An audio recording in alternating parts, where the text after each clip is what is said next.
Stan Arthur here for the I Love St. Pete Facebook group. If you're a business owner looking to connect with tens of thousands of potential new local customers, you owe it to yourself to get enrolled in our Key Tag Rewards program. Since 2019, we've signed up more than 200 local merchants. Sponsor opportunities are available too, such as our group banner ad and even your own custom key tags. Just go to stpetekeytag.com, get enrolled, and get ready to get busy. stpetekeytag.com. Notoriety Sports Network. Breaking news, live shows, unprecedented content. Notoriety Sports Network. Built different.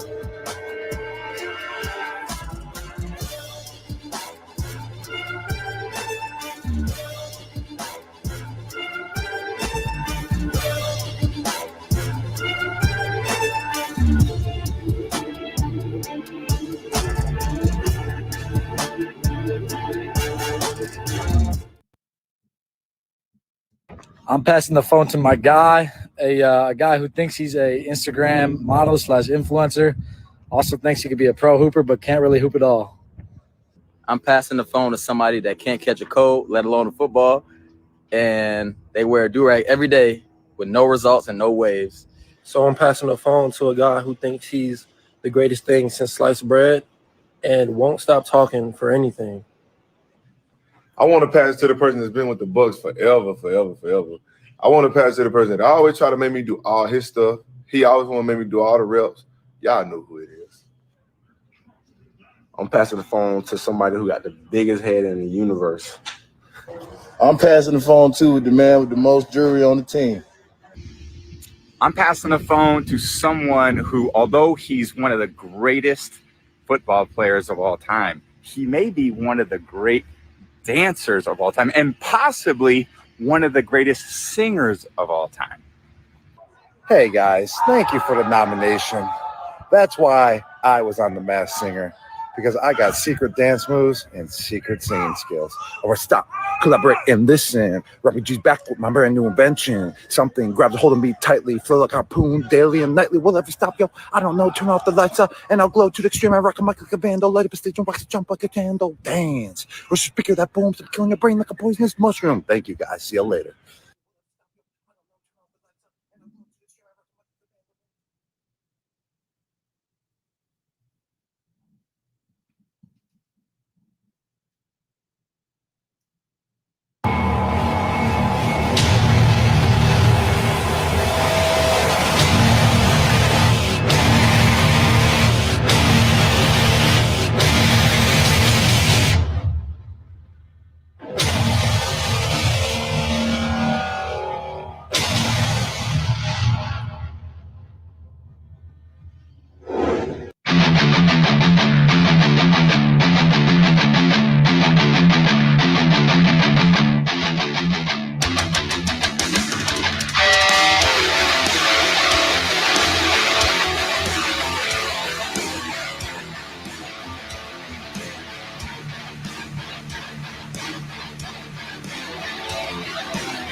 Hey guys, what's going on? Welcome back to another edition of the Evolution of Sports Talk Television here. It's the Sports Web on Monday night. I'm your host, Peter Blake, giving you something to think about. And how do we start off the Sports Web here on a Monday after a Lightning loss? Bring your passion, bring your excitement. Just don't bring any nonsense. So how are we doing tonight? Are we feeling okay? Because this is what I see on Facebook. This is what I saw. Oh, no! We suck again! I mean, just relax a little bit. I get it. The Lightning lost to the New York Islanders. They get paid 2-1. Wasn't necessarily the most exciting game, if you will. Not in the least. You expected to hear a little bit more of this. And you heard this more than anything else. Yeah, that was Islanders fans right there laughing because, and that was the Islanders because they were coming into this series basically as underdogs, like they had no chance. But I told you, and our Lightning insider Travis Faley told you that they would have a chance in this series. because defensively they're sound. They don't give you a lot to work with. They weren't scared of Stamkos, who, of course, committed the big-time error there, the turnover. We talk about it all the time in all professional sports. No matter what you do, you can't do what? Turn it over. That's exactly what the Tampa Bay Lightning did in this game. And the Islanders made them pay. So they got game 2 on Tuesday night. We were expecting to lead off with Travis Faley of Rocket Sports and Entertainment, but he had to work late. So we got a treat. We'll go ahead and lead off with Dennis Phillips of ABC Action News, one of the best meteorologists in the Bay Area, if not the best. And then we'll have Late Night with Leo, except it'll be a little bit earlier at 9:30. And then, of course, your phone calls, because I didn't put up the number yet, because I thought we would have all kinds of phone calls about what happened to the Lightning. Oh, they're in trouble. I had somebody text me, they're going to get swept. Really? They're going to get swept? Okay. We shall see. So we'll talk about your Tampa Bay Lightning tonight. We'll also talk about your Tampa Bay Buccaneers because that's what we do on this show. Looks like a certain quarterback is going to be on the Madden cover. Wonder who that is. Tom Brady doesn't count. Yeah, it does. He does. So it looks like he's going to be on the cover. Chris Godwin had some comments today. Scott Smith from the Locked On Bucs podcast had some comments about the running back battle. So we'll get into that. Trevor Lawrence already a hamstring injury. Say it isn't so. Hopefully not, but it is early, right? Get it out of the way. Just like looking at the Lightning game. Get the losses out of the way. Of course, if you don't know, the Lightning are 9-0 following a postseason loss. So book it. They're going to win tomorrow night. And it's not like they haven't done this before, right? They did it last year versus Boston. And they win 4 in a row after losing game 1. Say they've done this before. They've been there before. But I definitely want to hear from you guys tonight. 727-255-0391. It's 727-255-0391. We'll talk about your Tampa Bay Rays, who are in action tonight, versus the Chicago White Sox. Oh, by the way, the top team in Major League Baseball.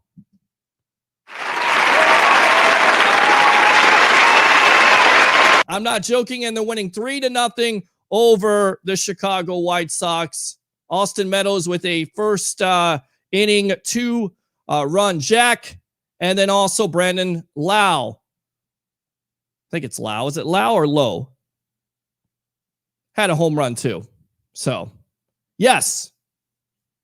There you go. 3-0 over the Chicago White Sox. Brandon Lowe. It's not Lau. Why did I say Lau for? I'm thinking of Nate Lau, I think. Or Nate Lowe. It's Brandon Lau. It is Brandon Lau. All right, so we'll go out to the comments here. What the hell was that? Well, that was an intro. That's what happens. You know, you have to intro a show. I can't just go into it. You know, we're on all these platforms. Of course, I Love St. Pete with the 79,000 following. Good stuff today, by the way.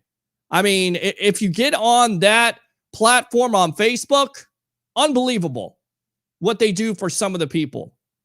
Some people can't pay their electric bill. It gets paid. I'm going to start calling the guy that runs that Saint Stan Author because he's unbelievable. So once again, thank you to him. Thanks to him for giving me the opportunity to be on I Love St. Pete. And of course, a part of the Notoriety Sports Network. Gotta love it. You got NBA stories right now. Kyrie Irving and James Harden. Oh, lo and behold, they're injured. They have been ruled out for Game 5. So is that series over with? Because I thought the Nets were going to basically end the Milwaukee Bucks chances, and now it looks like we have a series. So we have plenty of stuff to talk about tonight. Le'Veon Bell with some comments about Andy Reid. Then he kind of backtracks, and he kind of puts his foot right back into his mouth again. You got to love it. I love social media. It's just a hotbed of toxicity, if you will. All right, we'll read these comments and then we'll get out to Mr. Dennis Phillips, meteorologist of ABC Action News, East Tampa Stand Up. I will go ahead and fire my comments. Troy Polamalu, Peter, when you say my name, you got to say the hashtags. Troy Polamalu, King Troy, Trojan Legend, SC. Sitton says, what's good, Peter? What's good with you? Hey, what's going up, Facebook? What's going on, Facebook user? I don't know who that is because you have to click on the link. And I guess you guys didn't click on the link. So that's okay. But again, open phone lines. We're going to get Dennis Phillips on and we're going to get the latest. I'm going to get him to talk hockey tonight. I'm going to get him to talk about the Bucks. I'm going to get him to talk about the Rays. And now what Major League Baseball is doing with checking the balls and what the impact of that. Checking those baseballs that are supposedly doctored. So we got plenty to talk about. Once again, Dennis Phillips coming up right now here in about a minute. We'll have Leo Haggerty at 9:30, and then we'll have Travis Faley, and we'll see where it goes. We'll take your phone calls. Let me go out to Mr. Dennis Phillips here. Welcome to the evolution of Sports Talk Television. Lots of stuff to talk about tonight. We started off with the Tampa Bay Lightning. Not necessarily the result a lot of Lightning fans were looking for, right? Welcome to the evolution of Sports Talk Television. Hey, Pete, how you doing? Doing great, buddy. We're on the Notoriety Sports Network, and I love St. Pete. And I this is what I heard. This is what I heard on Facebook. Oh, no. We suck again. I mean, contacted me and telling me that this team is going to get swept. And look, it wasn't the most exciting game. In fact, I think the Islanders pretty much dominated it. And I'll go ahead and go out to the phone calls in a minute. Just hold up there, Rob. But to me, the Islanders definitely dominated most of this game, right? The Islanders played Islanders hockey. Barry Trotz loves to play that way. He played that way when he was the head coach of the Caps and they won the Stanley Cup. And then it was immediately fired right after winning the Stanley Cup. Still to this date, as a Caps fan all my life and a Bolts fan along with it, you wonder how that happened. But that's Trotz hockey. Play really, really hard D, and that's how you win games in the playoffs. But come on, anybody, I mean, first of all, the Lightning may have been a little rusty. Certainly possible that they had a little more time off than the Islanders did. But anybody who thought this was going to be a quick series one way or the other does not know what they're talking about. It's going to go 6 or 7, and you got to like the Lightning. At the end of the day, I just looked at the Vegas odds. The Lightning are still favored to win the series rather, although they're only minus $1.15. They were about as $1.60, which, makes sense. The first home ice advantage is almost meaningless these days. It's been that way for years in the NHL playoffs, and it seems to be that way this year as well. Yeah, and John Cooper had this to say after the game. Our work ethic was there. Our compete was there. Our minds weren't there. Some of our decisions were poor. Managing the puck is a big thing against this team. They managed it better than us, and it goes back to Steven Stamkos. And, of course, look, Stammer is one of the greatest players in history for the Tampa Bay Lightning. But, guys do make mistakes, and that's not a mistake you can make because, of course, it leads to a breakaway by Matt Barzal, who scores in the 5-hole on a Vasilevsky. And then after that, basically, you're in a hole at that point because the Islanders are doing a great job. And like I said in the monologue, they're not scared of Kucherov. They're not scared of Braden Point, who, scored on a 6-4 advantage 2 minutes, when they had the extra attacker. But besides that, they pretty much were not scared. They stood up to the Lightning skilled players. And they didn't beat themselves because you give the Lightning the power play, all of a sudden that changes things dramatically. I mean, it's true of many teams, but even more so with the Lightning. They just dominate on their power play, at least they had been of late.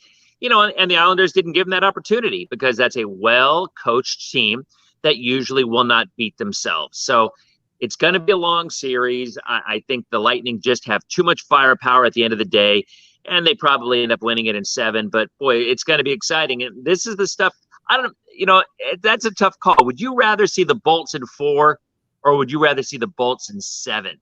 And I know if you're a true Bolts fan, you're like, look, I want the least number of games I can. I just want to win. But, man, there is something about playoff hockey, and I just want to see it keep going. Yeah, look, I don't want them to get down 2-0 and then go on the road, but the Lightning have played better on the road than they have at home. And like you said, home ice advantage is basically non-existent these days, which is so weird. But yeah, I would like to see them take care of business, but I'm a realist. I understand that the series last year went, 6 games in the bubble. Now you have to go back to New York and the frenzied fans, of course, they're closing down that arena. It's almost like, the Philly Vet is getting closed down and you want to see the Bucks basically close it down, right? You like to see the Bolts close it down, right? And you know that they're going to be cheering what off for their team. And look, they went 6 games last year. It's not like, there's some pushover when you get a goalie in Volomolov who saved 30 shots. He's going to give you a chance to win. We saw that with Vasilevsky. And Vasilevsky let a couple goals in that, at the end of the day, he usually doesn't. But that's what it comes down to. It comes down to not turning over the puck, playing good defense, and, of course, your goaltending. Anybody who knows hockey knows that the team with the hot goalkeeper 9 times out of 10 wins the Stanley Cup. Hot goalies are the key to everything. And, and Vasi, he gave up 2 goals, for heaven's sakes. It was not a bad outing. One of the goals might have been a little soft, but, at the end of the day, this team they're totally fine. I'm with you. I don't want them to go down 2, nor do I think they will, but they certainly have the firepower to do so. And by the way, and I bring up this series because it was pretty vivid in my memory. If you remember that series when the Caps beat the Bolts in the conference finals and the Stanley Cup semis, every single game was won by the road team, all 7 games. So home ice, you'd like to think it means more. Maybe in the past it did. I don't know why it seems to be the case that lately that hasn't. But the Lightning can win anywhere at any time. And even if they were to lose tomorrow, they are by no means out of this. It's going to be a long, long series. We all know that. And we're on with ABC Action News' meteorologist, Mr. Dennis Phillips, here on the Sports Web Live on I Love St. Pete and the Notoriety Sports Network. I'm your host, Peter Blake, giving you something to think about. By the way, who is the coach of that series, of the Capitals series? Barry Trotz. There you go. So yeah, exactly. Yes, I would love to see this go 4 or 5, but once again, I'm a realist. So if it goes 6 or 7, more playoff hockey, which is turned up to a different level. Want to go out to the webheads here.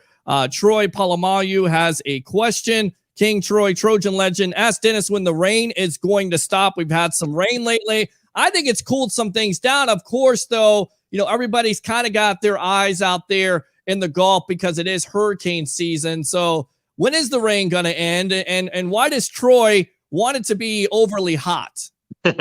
It'll rain in November. That's probably the accurate forecast. There's some folks out there that haven't seen a lot of rain. I get messages. You talk about social media. You were talking to being toxic a couple of minutes ago. I get messages every day from people either in St. Pete or in Seminole or in Largo saying they just have not had any rain. Now, St. Pete actually got some today, and I know that we're broadcasting on the St. Pete network that you had talked about. So I think the folks in St. Pete maybe are a little happier today than they have in recent days, but it's not widespread rain. We're going to be looking at this kind of thing for the next 3 or 4 days. Father's Day weekend for the viewers out there, I think we see more sunshine and the rains will be more late day, early evening, as opposed to the all day off and on like we've got right now. And by the way, I was just looking at this for game 2 tomorrow.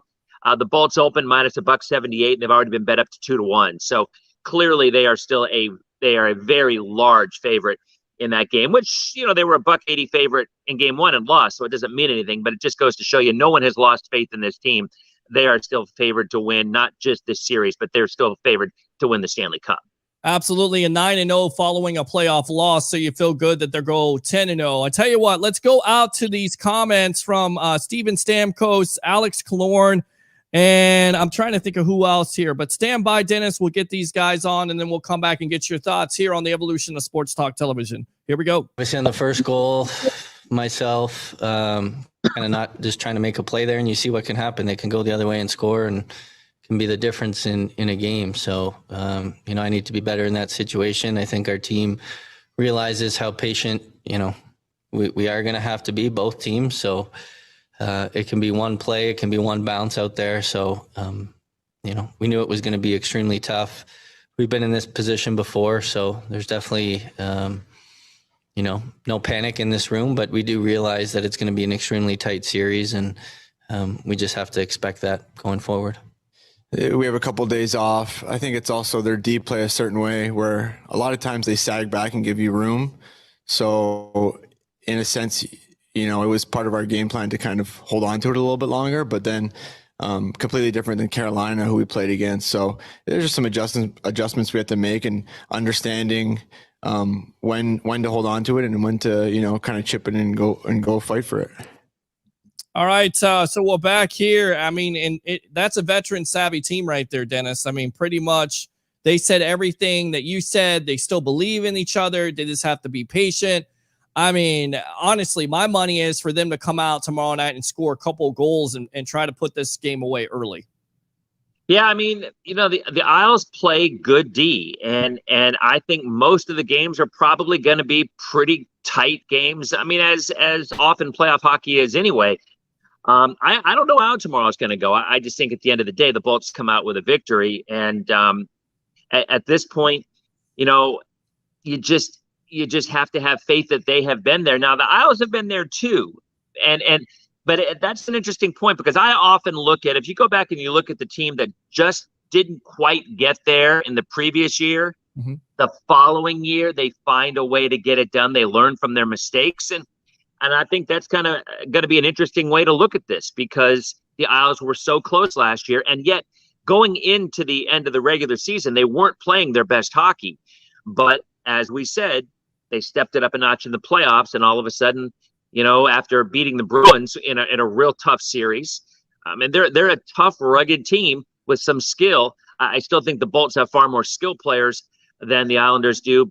But at the end of the day, it's still probably going to come down to are the Islanders going to make the mistakes to give the Bolts the power play advantage? Because if they do, I don't think that team can lose.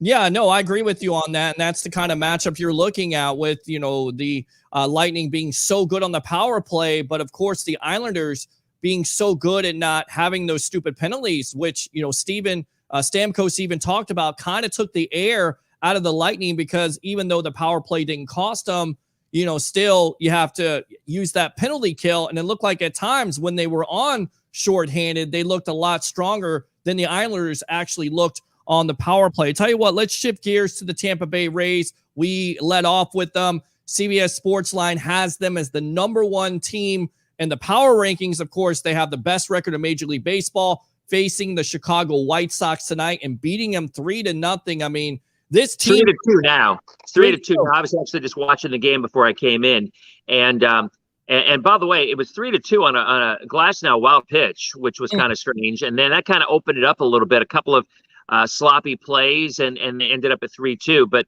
you're right. What a great series, because the Rays are the number one power ranked team, and the White Sox are number two, and you got both number ones going, Lance Lynn against Tyler Glasnow. So I was back behind the curtain here watching on my little 7-inch TV back on my poker table at the Weather Center, and literally, and it's a pretty entertaining game, and it's going to be a great series. But you're right.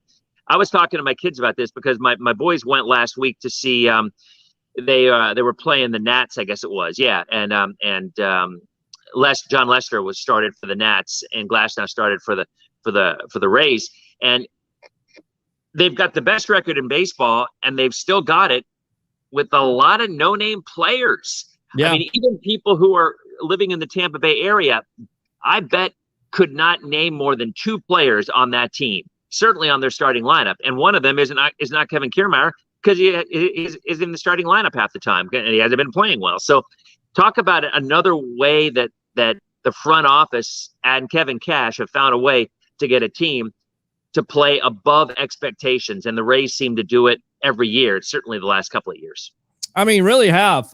You look at them after May 1st, they were sitting at 19-19 after two straight losses to the Yankees. And then after that, they've gone 23-5, of course, led by Randy Arozarena's grand slam yesterday to put away the Orioles and sweep them. I mean, that's the reason why you don't walk guys to get to him, because he'll make you pay, and that's how it should be. And, this is a team that I've kind of harped on with the ownership, but it's hard to say anything about the product on the field, especially with getting rid of a Blake Snell, getting rid of a Charlie Morton, having the injury to a Nick Anderson, having a G-Man Choi that basically has been injured for the majority of the year. They just continue to keep on getting it done, and it's rather amazing, honestly. Yeah, and you usually say pitching and defense when it comes to the Rays, but they've had a stretch of time where they've been hitting the ball as well. With people who you don't – I mean, Austin Meadows, you got a lot of guys that are kind of on their way up as opposed to – we all know with free agency, a lot of times there's the big money teams, the teams that can afford the big money players. They get those guys when they're at their peak, and a couple of things happen. Either the guys start to get old and their level of play starts to drop, or they've got a paycheck. They don't have the inspiration maybe that they did as they were wanting to get that paycheck, and their levels of play starts to drop. But in the Rays case, it's almost always the other way around. You got your Austin Meadows. You got obviously Randy Arozarena, young guy. We'll see. I mean, he's been hot of late, but we'll see what happens once the league and the opposing pitchers start to find the holes in his swing, because inevitably they're going to find that. I mean, that's what they do. And then we'll see how he compensates and makes up for it. But you've got a roster. G-Man just came back today.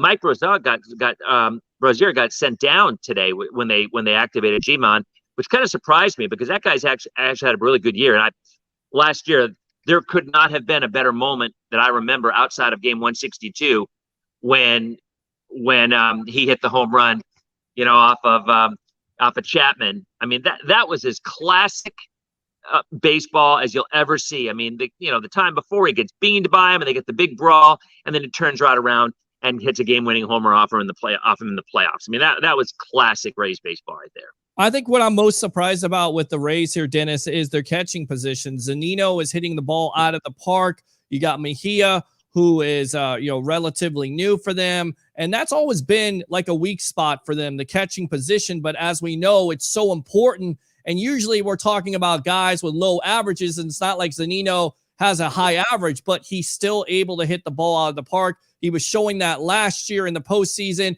and he's basically carried that momentum over to this year.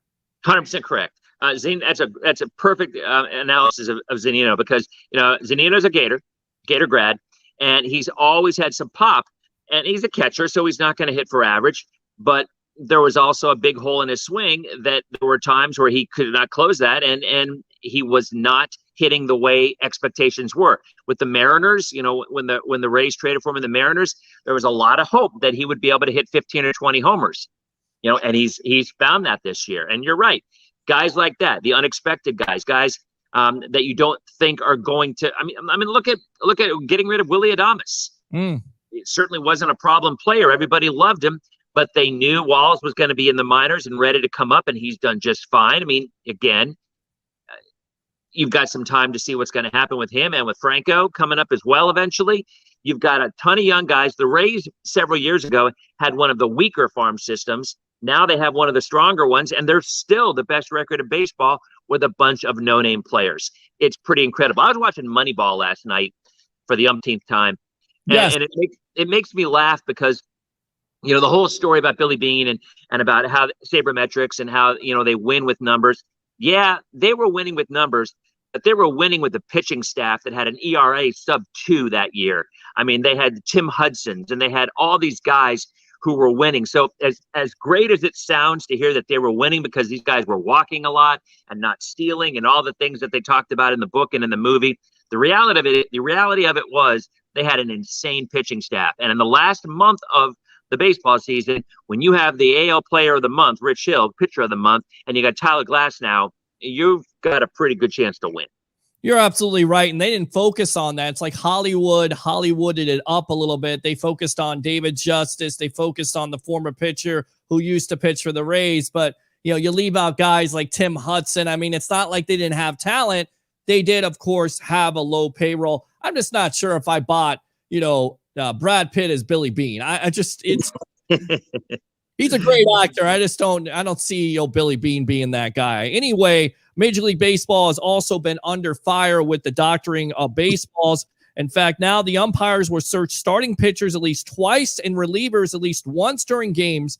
They could check any part of the uniform or skin showing on the players in order to keep with pace of play concerns. Routine checks will only be made during commercial breaks. If a pitcher is suspected of use at any time, a check could take place during the inning. If a substance is found, the pitcher will be ejected on the spot, and anything with the substance on it will be taken by Major League Baseball for examination. Now, the reason why they're doing this, Dennis, is because basically offense is down, and a lot of people are saying the pitchers now have an advantage, which if you look back about 10, 15 years ago, the whole story was, well, the hitters have too much offense, pitching is awful, they're taking steroids. So how do you want this? I don't understand it. It's like too much offense and then not enough offense. Where do you stand on this? You're 100% right. You know, there's always been cheating in baseball. There just has been. Right. And whether it's Phil Niekro doctoring the ball, you know, whether it's back, you know, in Colorado when they were keeping the balls in humidors, and whether when Sosa and McGuire and Bonds and those guys were doing their home run rampage, and they were saying that the balls were different. You know, I mean, look, I think maybe what's going on now is maybe the squeaky wheel, and maybe there was some talk and maybe even a little bit of verification that something has been going on the offensive side. And so maybe they adjust it the other way. And then after about a month or two, they realize that people like offense and they like home runs and they like runs scored. You know, the people who watch baseball outside of the viewers that are here, and, you know, people who are old like me, you know, the younger generation is not real thrilled with a 2-1 or a 1-0 baseball game. And I don't want to make a sweeping stereotype because there's exceptions to the rule, but in general, they like the offense. And what was the big expression 10, 20 years ago? Chicks dig the long ball. So at the end of the day, there's always been that going on in the game. There probably always will, because they want people to come and watch and pay money to go see the game. And I believe more people are going to pay money to see the game if it's a 11-9 game than it is a 2-1 game in general. I mean, a true sports fan, a true baseball guy will say, no, 1-0 is every bit as exciting. And I get that, but they're not going after the true baseball fans because they already got the true baseball fans. They're going after the people who maybe aren't big baseball people, and they're trying to introduce them into the sport. And we talked about this, I don't know, a couple of weeks ago. I mean, the MLB is now affiliating itself with fantasy baseball, you know, with DraftKings, with FanDuel. I mean, these are within the park. And of any sport to be paranoid about any kind of a questioning about whether or not you should have an alliance with any kind of a gambling organization, it would be the MLB. And yet they're doing it because they know how popular fantasy sports are. Football more so, but baseball still popular too. We got the legend himself, Late Night with Leo Haggerty. We're going to get him on in just a moment. Stand by here, Leo. We got Dennis Phillips of ABC Action News. In fact, here's a stat. It's kind of had some effect, believe it or not. Travis Salchik of The Score reports that through Saturday, 67.2% of Major League Baseball pitchers had a reduction in spin rate since June 3rd, and that 36% of them saw a significant reduction. The takeaway, the threat of punishment, even simply being searched, seems to be deterring pitchers from continuing to use substances. Furthermore, the offense is on the rise. The league batting average this season has hovered around 236. In the past week, 2 teams are hitting over 300, 4 over 290, 9 over 270, and 14 over 250. Through Saturday, the league was hitting 246 with 4.75 runs per game. So, and compared to 239 with 441 runs per game. So it is making somewhat of a difference. So maybe Major League Baseball does have a point, right? Well, I mean, a lot of it started when Josh Donaldson was calling out Garrett Cole, and you know, and he, you know, and it was funny because it wasn't so much how Donaldson called out Cole; it's how Cole responded to being called out by Donaldson, and he pretty much didn't dispute what was being said, and he pretty much is like, well, you know, if MLB has to have these rules enforced a certain way, or they need to adjust accordingly. So, I mean, when you've got one of the best pitchers in Major League Baseball not denying that he's doctoring the ball in some way, shape, or form, and if you look at his numbers, his spin rate, which is funny because I mean, with all the metrics out there now, there's so many things that you can look at, exit velocity and all the other stuff, which is pretty interesting being a math guy. But I think for the average baseball fan, do they really care about all this stuff? But nevertheless, if you look at the spin rate before and after those comments, it was significantly less afterwards. So, maybe they got busted and they're like, all right, let's take a break for a couple of months and then this will blow over and then we can get back to what we were doing before. Because that's human nature. You get caught, you give it a couple of months, and then you start doing it again.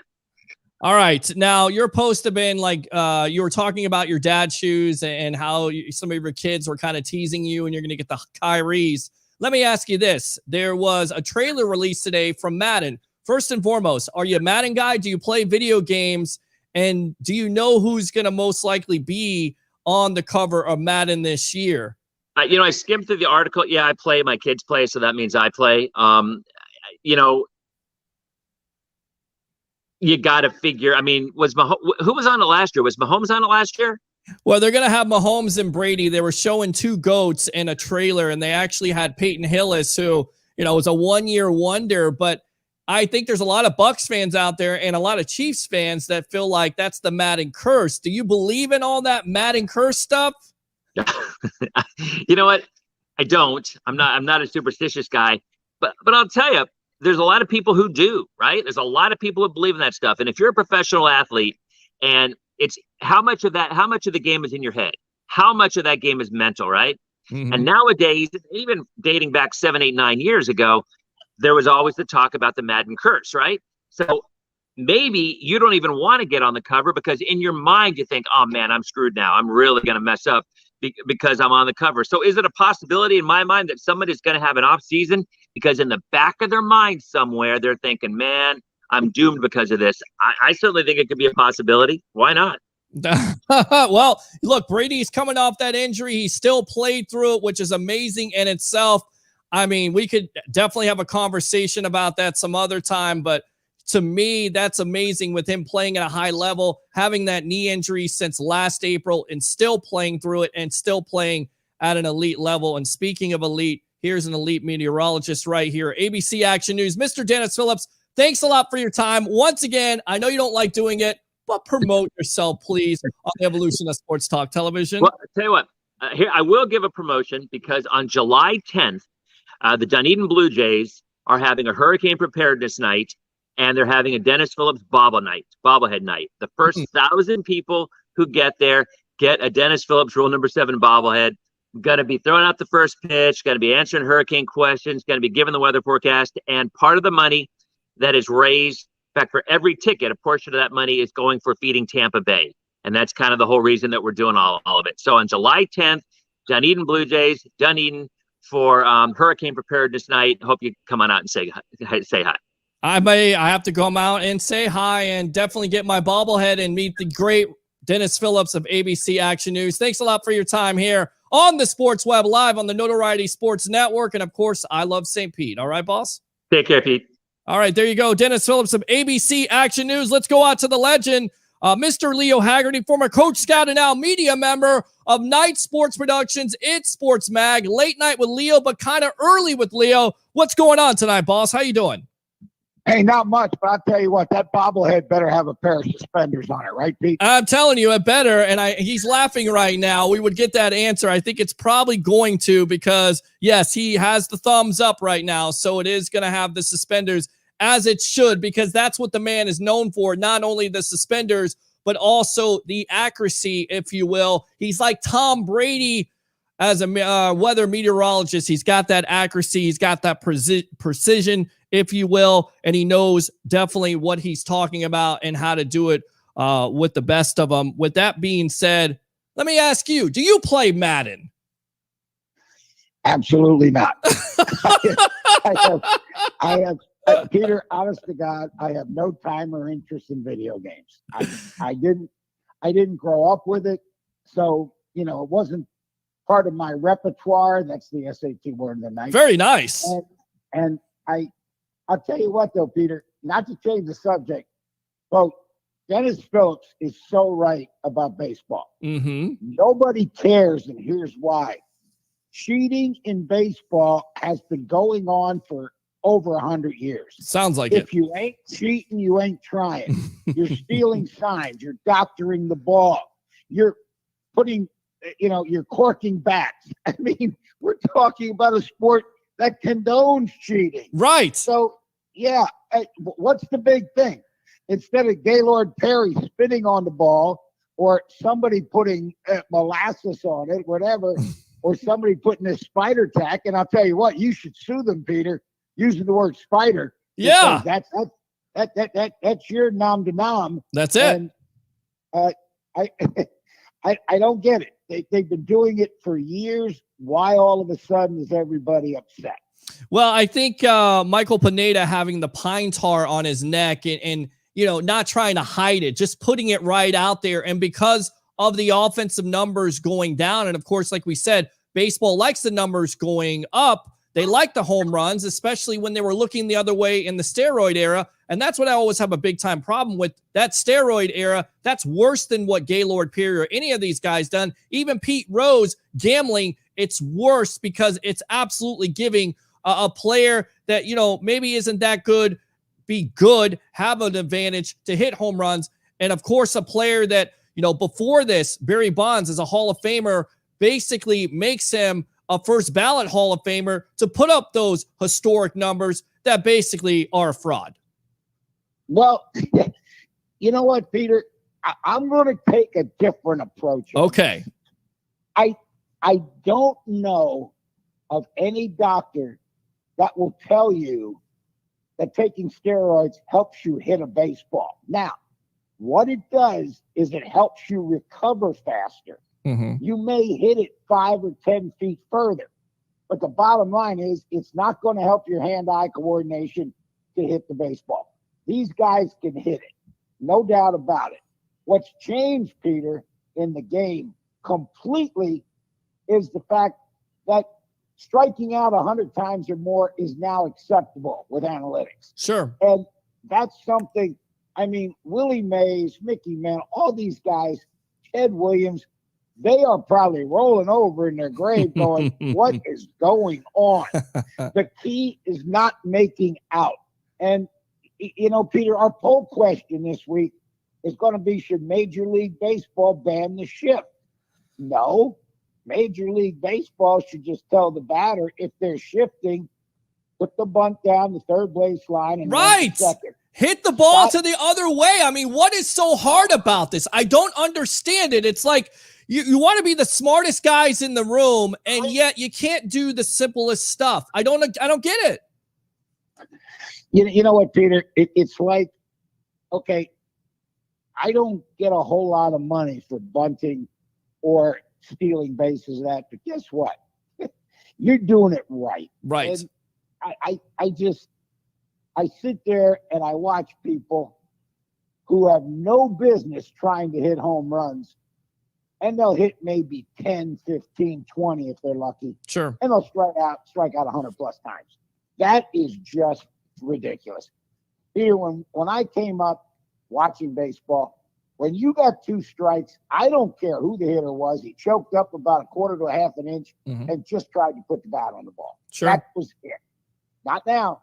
They're still swinging from their heels. They are. They're absolutely swinging from the hills, and they're striking out. But the batting averages, the home run numbers have gone up ever since the threat of checking baseballs from the umpires, which, to me, I think that slows down the game. Of course, if you're trying to quicken the game, make the game faster, that doesn't help the situation. But of course, that's the reason why baseball is most likely a second or third sport to the NFL and the National Basketball Association. Let's talk about Tom Brady, because we led off with Madden, and more than likely he's going to be on the cover with the Patrick Mahomes. Are you amazed at the comments last week of him playing through that injury since last April? And I look at it this way, Leo. Look, he was playing at an elite level, but what happens if he gets re-injured, or what happens if he doesn't play up to that level? Then you're thinking differently, because the Bucs knew about it, Brady knew about it, but he was still able to play through it. Tell me how do you think about what are your thoughts on those comments, and were you surprised by them?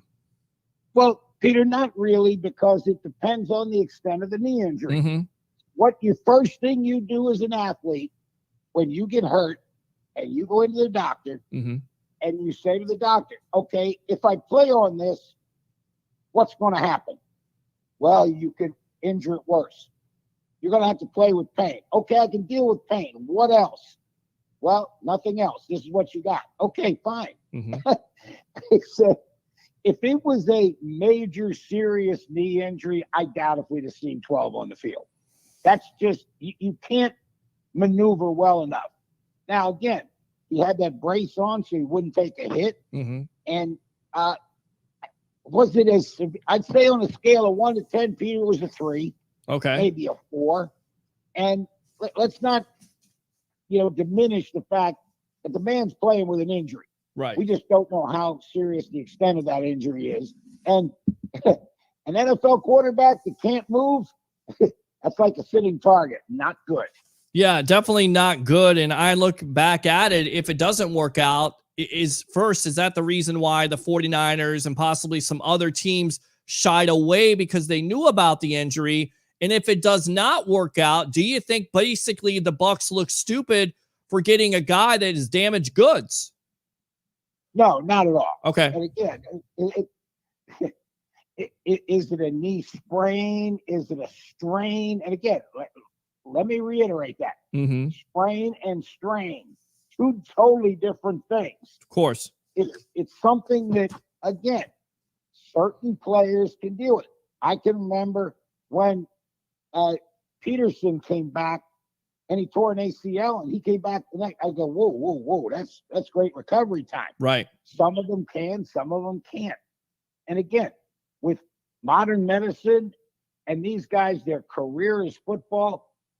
They're there 24/7 getting treatment. Right. If it's not there, they're taking it home and doing it. So yeah, it's things can happen a whole lot quicker. And Peter, yeah, he was hurt. Did we notice it? Not really, other than he had the brace on. So again, the severity of the injury, I don't think it was that bad, but it was still enough that he told Tristan Wirfs, don't let him come quick and don't let him come inside. And we're on the legend himself, Mr. Leo Haggerty. Late night here with Leo, former Coach Scout and now media member of Night Sports Productions here on the Sports Web. I'm your host, Peter Blake, giving you something to think about. Of course, a part of the Notoriety Sports Network now, and I Love St. Pete. Let's go out to these comments from Scott Smith on the Locked On Bucs podcast when he's talking about the running back situation. Once again, what he says, and this is what he says that Arians said to him, both those guys are starters in my mind. Whomever goes out there first doesn't really matter to me, but they will be determined in camp. He also talks about Keyshawn Vaughn. He says Keyshawn made a nice move, but he has to be better special teams player right now because of what's in front of him. But I have all the confidence in the world in him as a runner and receiver, and Gio has added a nice presence back there. I keep on hearing that, basically it's going to be competitive. It's going to be competition. From these comments, it certainly seems like the first 2 guys in the clubhouse are going to be Rojo and Leonard Fournette. And then after that, I feel like it's Gio and maybe, Vaughn, maybe he'll step up. But does it seem like to me with these comments that first and foremost, BA really has a good problem on his hands, so he doesn't know who the starting running back is. And then on top of it, has he kind of soured on a Vaughn, or am I looking too much into that? You may be looking too much into it right now, Peter. Okay. Again, right now, keep in mind, it's not who starts, it's who's finishing. Sure. And that's the key. I don't think, and again, if it ain't broke, don't fix it. Sure. What have the Bucs done in the past? 27 has started the game. Okay, great. No problem there. 2 or 3 series, then you come in with Fournette. Special third and long, third and short, you come in with Giovanni, or you come in with Keyshawn, depending upon what you come up with. Peter, I thought the craziest statement I saw, and I about crashed the car laughing so hard, did the Bucs go after Le'Veon Bell? Oh, God. Where do you put him? Well, speaking of Mr. Bell, he definitely had some great comments or non-great comments about Andy Reid. And in fact, he said, "I'll never play for Andy Reid again. I'd retire first." Of course, Bell, 63 carries, 254 yards, 2 touchdowns. So he may feel like he needed to be more used than he was. Then it seems like he's, going to apologize. But once again, he sticks his foot in his mouth. I admit that, something I could have and should have kept to myself. I apologize about that, but I don't regret what I said because that's how I feel. Then why are you tweeting it out? I don't understand this. This guy has been a player that's had these type of problems, more so in the locker room and off the field instead of on the field. And let's face it, I think Bell has lost a step. I don't think he's been the same running back ever since he left the Pittsburgh Steelers, right? Well, first thing you got to do is take away the cell phone from some of these guys. I'm telling you, seriously, take the cell phones away and most likely keep the cell phones away from the friends coming to those parties so they don't end up on TMZ doing something stupid. Johnny Manziel. Well, and you know what, Peter? You asked me about playing video games. Sure. Understand this. If there were cell phones when I was growing up in high school, I don't know if I'd have been allowed to teach anywhere in this country because the things we did growing up, they weren't malicious, but they were unique and they were interesting. Let's put it that way. Yes. And if they'd have ended up on somebody's cell phone, ooh, that wouldn't have been pretty. Now, Bell's not done. I said what I said. I don't regret it at all, what I said. For those who have a personal problem with me because of what I said, that's fine. By the way, how many times can you say I said? You have your right. Just understand I also have my right for how I feel about my personal problem with the dude because of what he said to me. He didn't elaborate on the Reid stuff. Once again, he said he'll retire. He would never play for Andy Reid. I'm not about to go all in depth on why I feel the way I do, but I have my right to feel the way I feel. The only thing I would change is commenting on how I felt on social media. So you can love me or hate me. I'm going to be fine regardless. I'm just giving you a small version from my point of view on why I said what I said. I mean, the guy completely is coming off is very selfish, self-centered, I, me. And then he goes on to say, I never did say I didn't enjoy my time in KC because I love my time there. Was probably the closest locker room full of players I've ever been around. I enjoy my teammates, the city, food, and fans, just about everything in KC besides Andy Reid. And I put that in there. And then Tyrann Mathieu had this to say, these fellas will blame everybody for their lack of success. That's how I know I'm built different. Agree with that? Peter, that is such a ramble. It's not even funny. What I'm sorry for tweeting it out, but I'm not sorry for what I said. Well, what are you doing, huh? What? Like it's I. He never said anything about the team. It's just all I. If you have a problem with it, it's a personal. Okay, if it's a personal matter, then keep it to yourself. It goes back to Herman Edwards. Don't tweet it out. You don't have to tweet out everything that you think of, guys. I mean, that's the problem with the generation. And sometimes I'm guilty of it. And I go back to it and I'm like, why did I say that? Because I wanted somebody to hear it. Who cares? Nobody needed to hear that. I needed to keep that to myself. I think players kind of need, especially athletes, they need to practice that self-control of not tweeting out there, not putting out the social media posts because they're getting hammered for it. Yeah, it's not the smartest thing in the world, that's right, for sure. Yeah. And again, I don't understand it. I don't get it. I can't believe an agent just doesn't go, put the daggone phone down. You don't need to be tweeting out every 5 seconds what you're doing. Right. And you know what? Think before you push the button. Call me. Hey, here's what I want to tweet. No, you don't. Some of these guys don't need an agent. They need a filtering agent. They really do. Send this to me and I'll tell you whether you want to put it out. And I can't believe agents don't do that because he's your meal ticket. Sure. And if all of a sudden he does something stupid and a meal ticket dries up, you got a problem. I agree with you on that. Trevor Lawrence was limited in practice last week due to a left hamstring tightness. Of course, the Jaguars being cautious. They have Gardner Minshew, Jake Luton, CJ Beathard, but of course they're putting all their eggs in that basket for Lawrence. Any concern there that could be a nagging injury before the season starts, or once again, is it too early? Too early. Okay.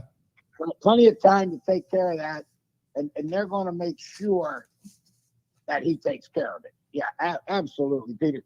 Unless it's something where you have 3 letters, ACL, MCL, then you got a problem. Sure. Or if it's a broken bone. But if you got a strained hamstring, or if you got a bruised elbow or something like that, plenty of time to get ready for the season. All right, now some issues going on with the Patriots. Of course, we talked about Cam Newton last week, possibly hurting his hand. I still think Mac Jones is going to be the eventual starter there. But cornerback Stephon Gilmore did not report to Patriots mandatory minicamp. There's been talk of him being on the trade block. And of course, here comes Jalen Ramsey of Florida State. And of course, the LA Rams getting on Twitter, because that's what we do these days. Ramsey tweeted out, "What's good, my dog?" And then followed up with another tweet reminding Gilmore that Dodger star Mookie Betts got traded from Boston to LA and won a ring before asking what Gilmore thinks about that. Of course, LA right now feeling good about themselves, having Matt Stafford. They have Aaron Donald and Robert Woods, Leonard Floyd, and Cooper Kupp. So it's not like they don't have star power. Could you see the Patriots trading him to a team like the LA Rams? You know, different conference, but you know, can the Rams, first and foremost, do you think they can afford him? And second, what kind of value does Gilmore have? I mean, he could be a top corner in this league, but he's getting up there in age, right? So is it a second-round pick? Is it a third-round pick? I mean, what do you say? Do you think they work this out with the Patriots and Gilmore is back in camp? What happens here? Well, he's also rehabbing an injury, Peter. So that's another reason maybe why he's not there. Okay. But let me ask you this. As a comparison, Julio Jones, Stephon Gilmore, who's worth more? To me, it's the guy that has to defend a Julio Jones and has to defend a wide receiver. You have to play defense in this league. And at the end of the day, we can talk about all the offensive numbers and what a quarterback can do, but you have to have somebody that can defend him. And I still think Gilmore is one of the top corners in this league. So in my opinion, I think you could definitely get a number 1 pick for a Gilmore over a Julio Jones, who to me just can't stay healthy. That's exactly it. Okay. I think it'll be a high number 2 or a number 1. And if they don't get it, New England keeps him. See, that's the nice thing. Right. It's not like it's a salary cap issue. And let me go out to Christopher Cole here. He says, "What's your thoughts on Gilmore?" My thoughts are that we don't need him because we're going to take snaps away from our young secondary. I mean, do you think that's crossed the Bucs' minds? I mean, they have a Jamel Dean. You have a Carlton Davis, who's a free agent. You have a Sean Murphy Bunting, very young secondary, but people will equate and try to connect the dots with Gilmore playing with the Brady. I mean, do you think the Bucs are thinking they don't even have the money to do this, let alone trying to give up picks for Gilmore? And why would you want to do that when you have all those young players in the secondary, right? Yeah, and Peter, people need to take a breath. You can't just get every guy that goes on the market. Mm-hmm. It's just not going to happen. You need to look at what you have and go from there. Again, I have never seen a team going in to a Super Bowl defending season without question marks like the Buccaneers. They don't need to add anybody. They need to keep everybody healthy. And that's going to be the problem. All right, let me go out to Troy here. He says, sign Gilmore and cut Carlton Davis and Bunting. Once again, trolling at 1,000. That's not going to happen. Dylan with the fist up, with the arms. Like it, Dylan. Thank you very much. Appreciate you. Troy says, Carlton Davis and Bunting, they're bums. I don't know what Troy Polamalu, King Troy, Trojan Legend SC was watching last year. I mean, to me, that secondary definitely played a lot better in that postseason, right, than they did during the regular season. I mean, look, Carlton Davis led in interceptions for this team. He played a lot better. I thought Sean Murphy Bunting played a lot better. I mean, what did you see with that secondary? I think there's a lot of Bucs fans out there that are excited about those young kids in the back end, right? Yeah, and Peter, what changed going into the playoffs? Number 50. Mm-hmm. And again, Peter, I got to reiterate this to your listeners. Leo's two main postulates. If a quarterback can throw it where he wants to, when he wants to, and to he wants to, you're going to get beat.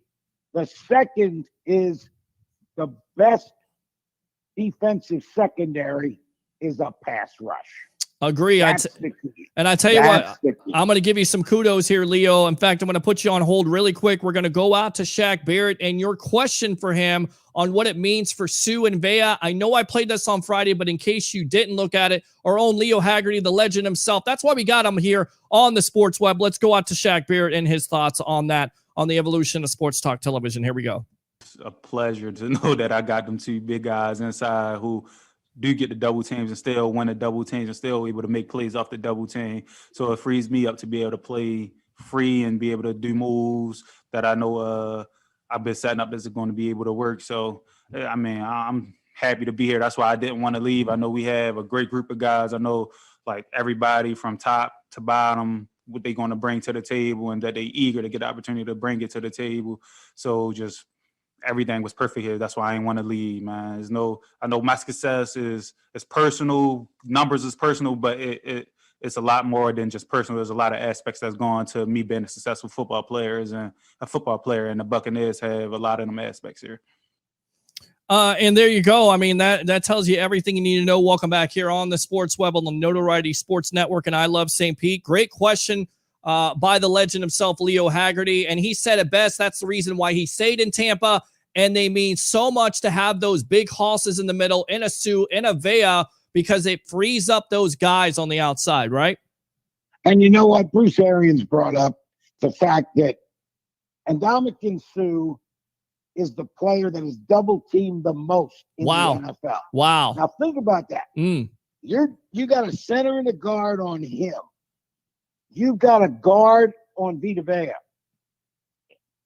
He may beat that guard.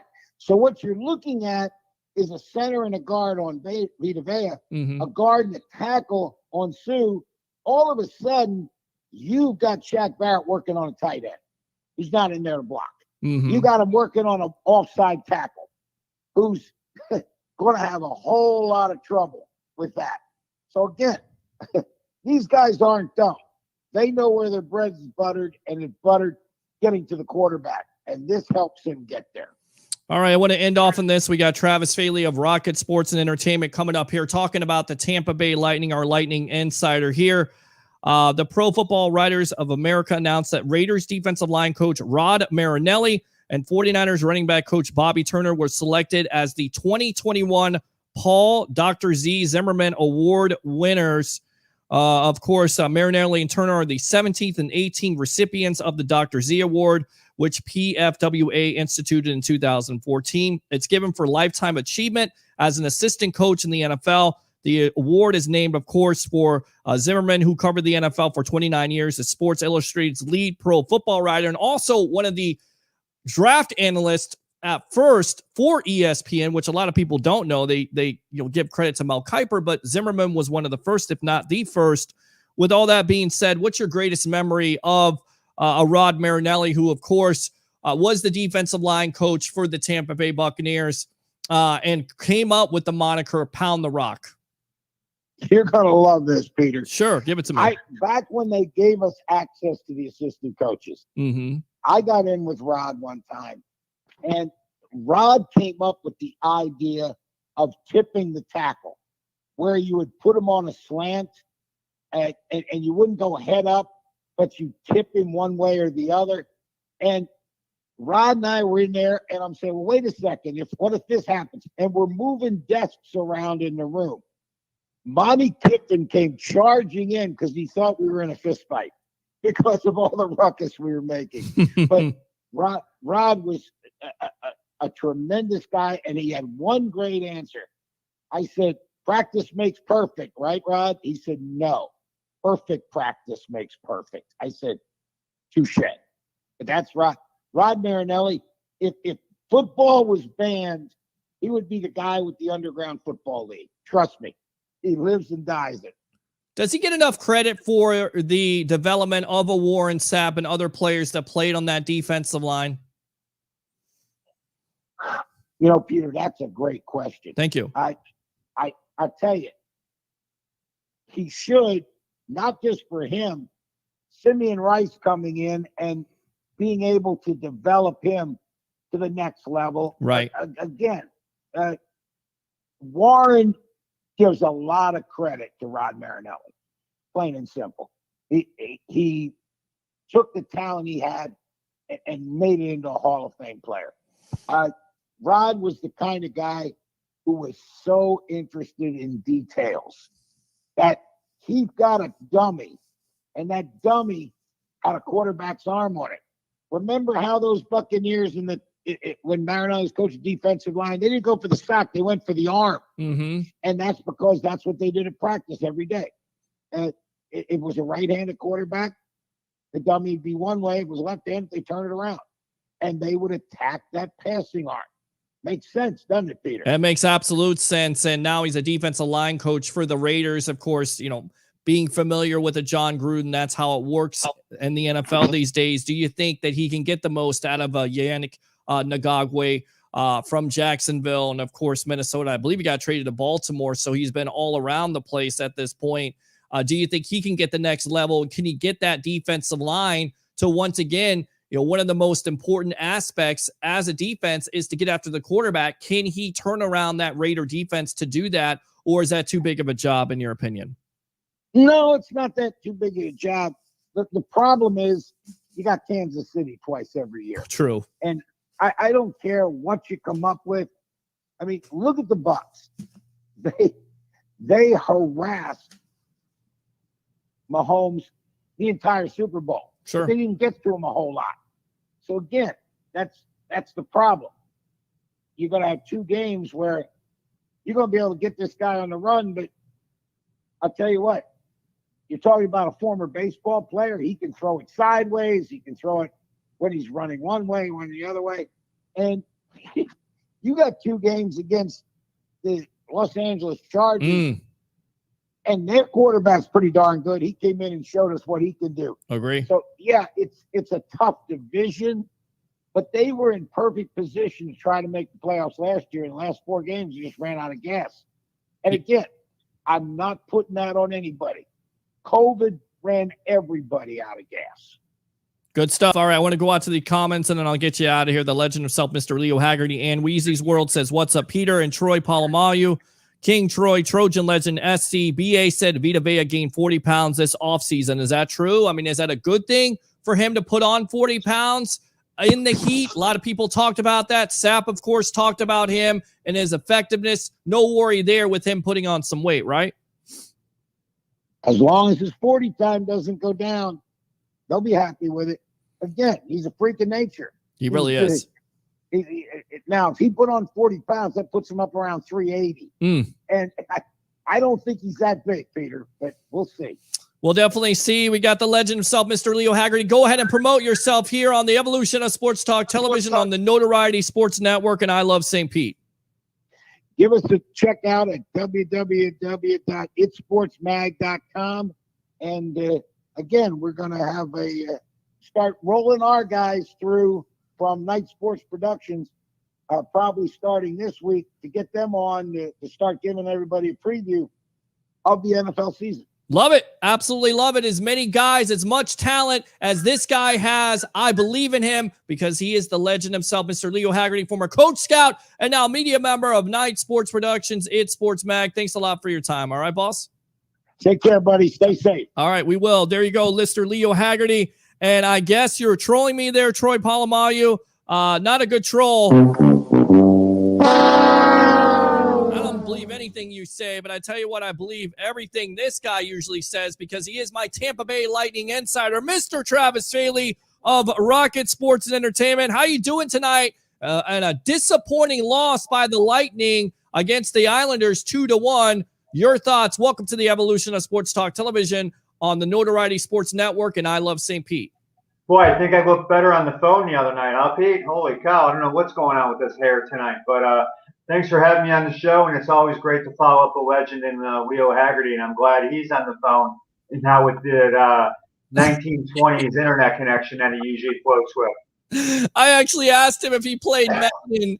And again, I always tell this story. We're trying to get Leo hooked up here on a laptop. And I said, do you have everything plugged in? He's like, yeah, I got everything plugged in.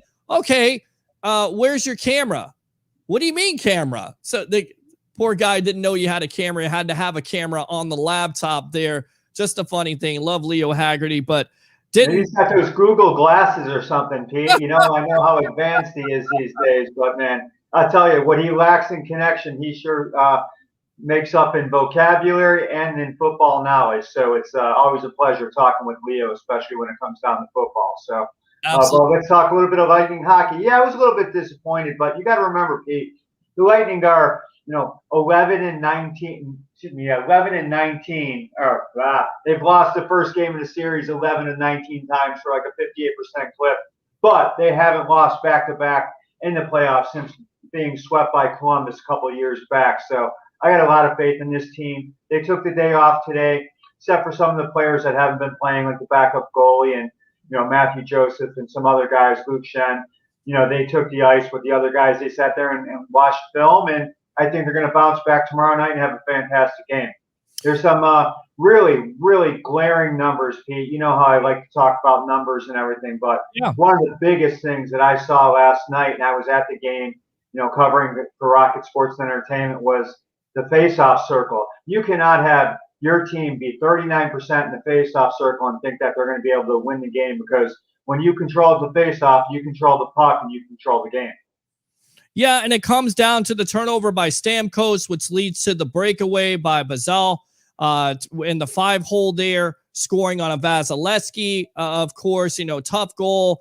And then they get another goal, which basically, I don't know. I don't think Vasilevsky had the worst game last night. I just think at the end of the day, the Islanders were the better team. And John Cooper felt the same way. He said our work ethic was there. Our compete was there. Our minds weren't there. And some of our decisions were poor. Managing the puck is a big thing against this team, and they managed it better than us. He also says it's weird because we're playing some really contrasting style teams, referencing the Isles versus the Hurricanes. The Islanders do what they do, and they do it extremely well. We saw it. So now it's on us to pick it apart. You kind of mentioned this. You foreshadowed this on Friday, saying, you know what, the Lightning had a lot of time off. They may come out just a little bit flat. Is that what you saw? A little bit flat? Or once again, the Islanders? I thought they came out strong in that first period, Pete. They really controlled the game. I think it was 7-1 in shots early on the first 10 minutes of the game. And then the Islanders caught up a little bit. And it's tough to also when you give up, when you're turning the puck over, and you got 7 giveaways in a game where the Islanders only had 1. I'm not saying that was a turnover number. I'm just talking straight giveaways, because it looked from the stands that the turnover number was a hell of a lot more than just 7. And man, I hope that we don't have to play another day game or afternoon game at Amalie Arena, because that ice was awful. That puck was bouncing all over the ice all day long. Even after they just got done cleaning the ice, the puck was still bouncing all over the rink yesterday. It was very obvious from anyone who pays attention to that type of stuff.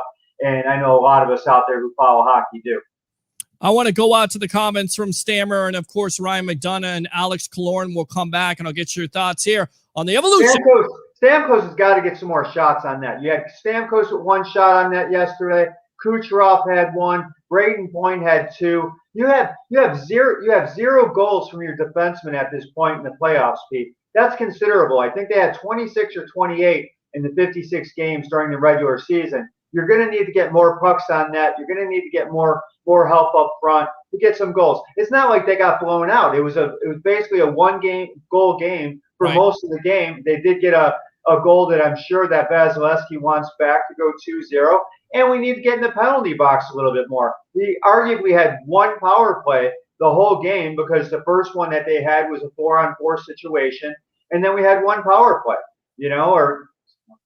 one at the end, 2 basically, 1 at the tail end of a period, which I hate that back-to-back, period dealio where you get 1 late and, because there's no continuity, there's no flow. I'd give up a penalty to a team with 30 seconds, 45 seconds, or even a minute in the period if you have to take it. If you got to take it, take it. There's no continuity coming out of the box or coming out of the, out of the tunnel, out of the dressing room. So if you win that face-off coming out the period, you're going to control a good 15 to 30 seconds right off that, that opening draw. So once again, you have to win the face-off first. And you saw it late in the game after the Lightning got within one. They lost a big face-off in the offensive zone, and they lost critical seconds on how they could have, controlled and possibly scored the equalizer. All right, I want to go out to these comments, and I'll get your thoughts when we come back here on the Evolution Sports Talk Television. In the first goal, myself, kind of not just trying to make a play there, and you see what can happen. They can go the other way and score, and can be the difference in a game. So, I need to be better in that situation. I think our team realizes how patient, we are going to have to be, both teams. So it can be one play, it can be one bounce out there. So, we knew it was going to be extremely tough. We've been in this position before, so there's definitely, no panic in this room, but we do realize that it's going to be an extremely tight series, and we just have to expect that going forward. We have a couple of days off. I think it's also their deep play a certain way where a lot of times they sag back and give you room. So in a sense, it was part of our game plan to kind of hold on to it a little bit longer, but then completely different than Carolina, who we played against. So there's just some adjustments we have to make, and understanding when to hold on to it and when to, kind of chip it in and go fight for it. All right, welcome back to the Evolution of Sports Talk Television. Explain what Killorn is talking about, different styles of hockey. You would think if they're giving them more space, why would the Lightning hold on to the puck? Why wouldn't they shoot it more if they're getting that space, right? Well, what they're doing is they're getting space and then they're collapsing on them. And Carolina did a little bit of the opposite. They didn't give them any space. They went right after them. So the Lightning were able to use their skating abilities to get that, to get that distance after they collapsed on them. So they collapse, they get on them, they break away from the collapse, and that leads to them being open. With the Islanders team, I think you're going to see more dump and chase, which the Lightning are really great at, especially when they have the lead at forechecking down in the zone and controlling the puck. And there was really no consistent offensive zone play. They'd get one shot and the puck would be back out the other way. So they have to get more consistent offensive zone play to be successful. But once again, Pete, this team is 9-0 in the playoffs coming off a loss. So I like the adjustments that Cooper makes. He's usually really strong during the next game, and Vasilevsky is always a stud. But you're not going to, even in a game where he gives up 4 goals, you got to look at some of the saves. I was talking obviously about the Carolina series, but even in yesterday's game, he made some unbelievable post-to-post saves, and stood on his head and kept the team in the game when they got down by 1 goal, and then even when they got down by 2 goals. So I like this team coming back tomorrow night. I definitely don't think they're going to go down 0-2 at home. So they're going to be looking to even the series up and go back out to Long Island, or go out to Long Island, I should say, which is going to be a riot fest in Long Island, because that stadium is going to have the roof blown off it. And I'll tell you, there was times yesterday, Pete, where that crowd was pretty darn quiet, especially after that second goal. They complain a little bit about not having that we heard across the board nationwide in certain areas that we weren't getting up and being loud enough. Well, I think that was a legitimate fact yesterday, to be honest with you. Not calling the fans out, but call it like it is. And, truth in journalism, Pete. What we talk about in Rocket Sports and Entertainment, especially Rick Sassone. And I love Rick, and he's a diehard hockey fan, but he also knows that safe is death. And I saw his winning ticket on the bet on the Islanders yesterday because of the fact safe is death. Tortorella said it many years ago, and it's true, absolutely true. And you saw it yesterday. You saw a lot of icings. You saw, like you said, not being able to establish that zone. And then on top of it, the matchup we were also looking at, because the Islanders are so good at keeping themselves out of the penalty box. And of course, the Lightning thrive off the power play. I still feel like the Lightning have to draw. But even Steven Stamkos said it kind of took the air out of the sails for the Lightning, because, first couple minutes they get a 4-on-4 and then they commit a penalty. So they basically have to, they have to overexert that energy on that penalty kill. And to me, they looked a lot better on their penalty kill shorthanded than the Islanders look on power play. 100%. You thought that they were going to get a shorthanded goal. They had a couple opportunities, and hey, if they would have got a shorthanded goal in that game, once again, I think the crowd would have been much more into the game, and they would have had a better chance. But I mean, we can't sit. The sky is falling. It's one game, Pete, and I threw you the stats already. This team always comes back from, the numbers panning out that they're going to come back after this loss, and we talked about it on Saturday night, Pete. When I wasn't yelling at my family to shut up. This Islanders team is a tough team that can roll 4 lines, and even with Johnny Boychuk out and Anders Lee out right now, this is a strong, formidable club. And if the Lightning were to get past this club and play possibly Vegas, who had the lead last time I checked before coming on air, that Vegas team is nastier than the Islanders. That Vegas team is arguably the nastiest club in all professional hockey. They would be a tough out for the Islanders or for their Tampa Bay Lightning. That's for darn sure. And we're on with my hockey insider here, Mr. Travis Feely of Rocket Sports and Entertainment, talking about your Tampa Bay Lightning. If you have a question for him, 727-255. Blasted, I got the answers. I got the hot knowledge. Peter Blake. 0391. I'm your host, Peter Blake, giving you something to think about live here on the Notoriety Sports Network. And, of course, I love St. Pete. We talk about goaltending. I talked about it with Dennis Phillips. Vasilevsky's usually the guy, but Volomolov was the guy last night with the 30 saves. What did you see out of him? And do you Varlamov, you mean? Yes. Who's that, Varlamov? I'm still trying to. How do we do it, Pete? Is you sound it out. You go VAR, just like in grammar school back in the day. Here's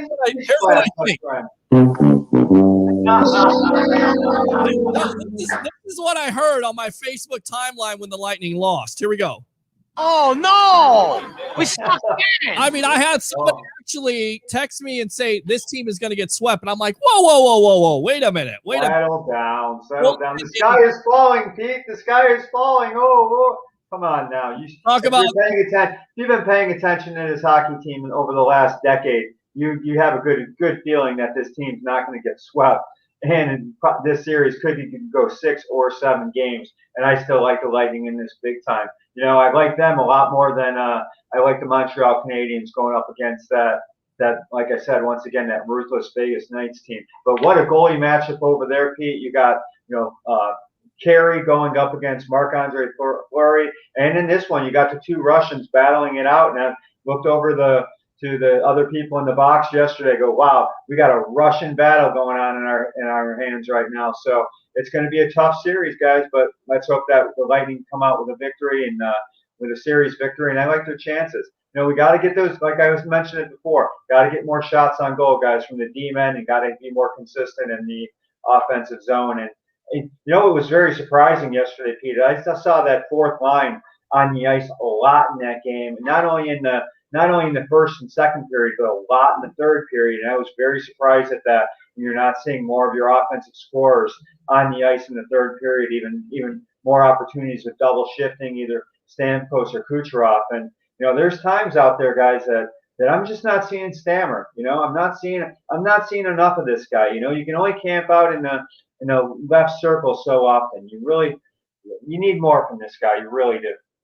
Yeah, you need more from your guys like a Kucherov. Of course, they scored with point, but was less than 2 minutes with the 6-on-4 advantage.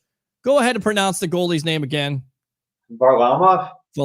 There you go. Varlamov, baby. But you sort of saw what was coming, though, because Braden Point. We've talked about this guy, arguably the best top shelf goal scorer in the whole National Hockey League, and he gets an opportunity earlier in the middle of the game, and he just roofs it a little bit high. I go, wow, that guy doesn't miss that shot, And then Stamkos at the end of the game, he's got that open left circle slap shot to tie the game up, and he missed that one. I think he wants that one back, but once again, guys, it starts and stops in the face-off circle. And Pete, you know what I am? I like the knowledge. I like the numbers. You got Cirelli at 13%. You got Yanni Gourde at 42%. You got Stammer at 40%. The only positive you had all game was Braden Point at 62%. And that's where you get your 39% in the circle, and then you're not controlling the puck. And once again, you're in the offensive zone. You got to win that draw to get more shots on goal from your D-men. So it's all part and parcel of controlling the puck, guys. I think we all know that. You talked about Stamkos, of course, coming off the injury. Of course, Kucherov coming back. Do you think they're rusty to a certain degree? And what about Victor Hedman? Has he not been disappointing to you? I don't think he's necessarily making the impact that he did in years past, right? Well, I think Victor played really well in series number 2. Exactly, Kai. He did play well in the second series. Right. Your dog agrees with Hey, one thing I gotta love about my dogs, man, they agree with me. That's definitely a positive. Well, it's Alexander, but it doesn't necessarily mean I'm right. Go for it.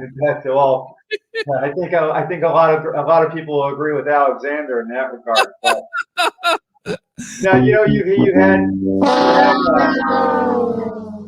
you had Victor at a -2 yesterday. I thought David Savard played pretty well yesterday. Like I said, guys, they only gave up 2 goals, and one was late, and one was due to a turnover on basically a breakaway for Barzal, who's their best offensive hockey player. So, like I said, you just got to look at it as the game as a whole. Yes, it's a loss, but once again, the Lightning will bounce back tomorrow. Now, if they go down 0-2, then they go to the island. Hey, then we're having a different conversation later in the week.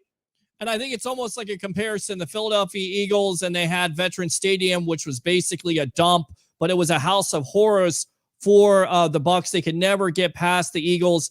And now Nassau, they're closing this down, so the fans are going crazy. Why not the Lightning close this dump down also? I like what you're putting out there, Pete. I really do. I still like the Lightning in 6 to close it out in New York. I don't think it's going to get back into on Long Island. Everybody talks about, Long Island's in New York, but it's a whole other world over there. So let's do it in 5. Let's get four straight here, Pete, to go to the Cup. Why not, right? I mean, just like they did with Boston last year, they lose the first game, and then all of a sudden they win 4 in a row, and it's over with. So, but I don't necessarily. I think it's going to be a long. Crazy. It's crazy. I gave you the stat earlier: 11-19 losses in Game 1 of playoff series under John Cooper. It's amazing. But the adjustments are always there, and he makes them. And studying film, you got to remember too. It's been a COVID year where they haven't played any other teams except for the teams in the division, including the playoffs with the Panthers and with the Hurricanes. So you're getting new film, you're getting fresh film against your club. So I like what they're doing here, Pete. Get the guys off the ice, give them a little bit of get their legs fresh and get their minds a little bit working. And you got some really intelligent guys on this team: Ryan McDonough, Alex Killorn, and the list goes on and on. So they're going to do tomorrow what needs to be done, and the guys are going to step up. Sergachev yesterday having 3 turnovers of the 7 that we had. 4 defensive turnovers or giveaways. You just can't have that, guys. That leads to breakaways and odd man rushes. And you saw it. If it was for Vasilevsky, the score could have been a lot worse. It's really not rocket science. I mean, professional sports. No, but it's rocket sports and entertainment, Pete. It is. You're exactly right. Lightning insider, but finish the point. If you play defense, if you don't turn over the puck, you don't turn over the ball, more times than not, you have an opportunity to win. Really quick, I know that you're a Madden fan. I asked Leo, I asked Dennis. Dennis says he plays. Leo says he doesn't. We were joking about it, but what do you think? Leo doesn't know what a controller looks like. We need to teach Leo. We need to get Leo in front of a PlayStation 5, which is amazing, by the way. But Madden coming out with their trailer today. It looks like 2 GOATs. So Patrick Mahomes, Tom Brady being on the cover, first and foremost, the right choice. I mean, who breaks their leg? Who gets hit with the Madden curse, Brady or Mahomes? I mean, that's what I'm kind of worried about. I mean, I like the fact that Brady's on the cover because the Bucs are Super Bowl champions. But then again, it's in the back of my mind that Brady is coming off a knee injury, which to me is amazing in itself, last April, and still played at an elite level. Whether it's minor or not, you heard Clyde Christensen say he felt like it affected Brady during the season, and still Brady played at an elite level. I'm kind of worried about it. And then on top of it, since when did we say Patrick Mahomes, who's been in the league for, a couple years here, is already one of the greatest of all time? Come on, man. Did you see his him? numbers pan out, though, Pete. He's been in the league 3 years, and he's been in back-to-back Super Bowls. Are you kidding me? Are you kidding me, Peter Blake? Is Jameis Winston better than him? Come on. No. Oh, here we go. Oh, there's a shot. Body blow, body blow. Goat. I mean, you be quiet. How about that? That's what I think of you right there. So now I'm really not happy about that Madden cover right there, seeing that I got the Bucks at over 11.5 for a little bit of scratch, which still seems to me to be the easy bet of the year. So get out to your local establishments, your local bookies. This one's on me. All right. How surprised were you that he did play through that injury last year? And I was looking at it from a different aspect, if you will. If it blows up into the Bucs space, basically they're saying, you know what, or the rest of the NFL is saying they got damaged goods. So they had belief, Brady had belief in his body, and they let it roll. But I tell you right now, if it doesn't turn out the way it turned out last year, then of course, you know, they're going to face some criticism, right? In your opinion? Ifs and buts and nuts. You know, we can sit back there and look at it, but it didn't happen. So why even contemplate that? You know, why even discuss that? You got to just have faith in the Buccaneers. And look, they did what they had to do to make the moves, to bring Brady and TB12, bring Gronk in, and everything, and even Antonio Brown, and everything came up roses. Yeah, you know, this team, this organization has been criticized considerably in the past. Had they deserved that? Absolutely. But I don't think you can criticize them for doing anything last year. They knew that Brady can hold off until the offseason, get a little work done, get it cleaned out, and be ready to go for this season.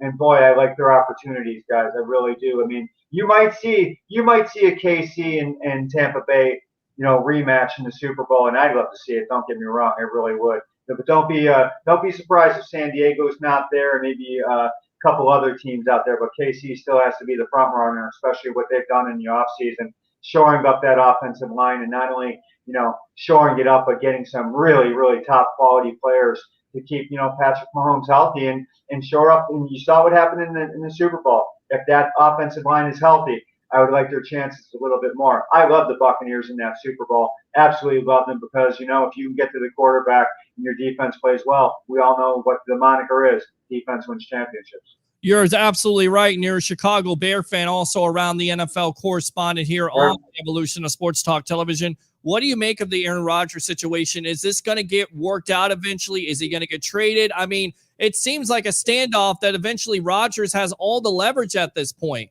I mean, why not? If the Packers truly believe in a Jordan Love, why not trade him, make him happy, go with the Jordan Love, get as much value as he can get for him? Why did they continue this standoff with Rodgers, who clearly does not want to play for the Packers? I'm just so tired of that guy. You know, it's funny because, you know, my wife is a diehard Packers fan, has been since we've been together and with her family and the whole 9 yards. So I've lived through the Brett Favre thing. I've lived through the Aaron Rodgers thing, and she's tired of it. She's done. You know, she also, you know, her favorite player was Marty St. Louis, and Marty forced his way out of Tampa, and thankfully it worked out, or, you know, we wouldn't have had some of the players that we got in that deal. So, but, you know, she's tired of the diva quarterbacks with the Packers, and, you know, I understand his point of view, but, you know, you sign that big contract, you play for that big contract. I'm one of those guys, you know, and I'm a guy who, if you sign the deal, play through the deal. If you got 1 year left, then you can negotiate and do some side stuff. But coming after the organization, that's just not the Packer way, and the Packer fans aren't going to put up with it. I'm telling you, the feeling in Cheesehead land, not only down here with my family, but up north, they're saying, hey, we're not going to deal with this guy. Get him out of here. He doesn't want to play for the Packers and be the face of the franchise. Then there's the door. Don't let the cheese hit you in the ass on the way out. Really, and it doesn't help by the Packers organization. Mark Murphy saying this has divided the fan base. It's almost like he's throwing Rodgers once again underneath the bus. That's not the way to make things better. Well, let's see what he said. He said that, hey, he's a complicated guy. I think Rodgers will take that as a compliment. You know, he is a complicated guy. He's an educated guy. He runs a little. He's got that California cool. He's not the guy in the little town. He's got a bigger brain for the world. He sees the world through a different view other than football. And do you want that out of your number one franchise quarterback?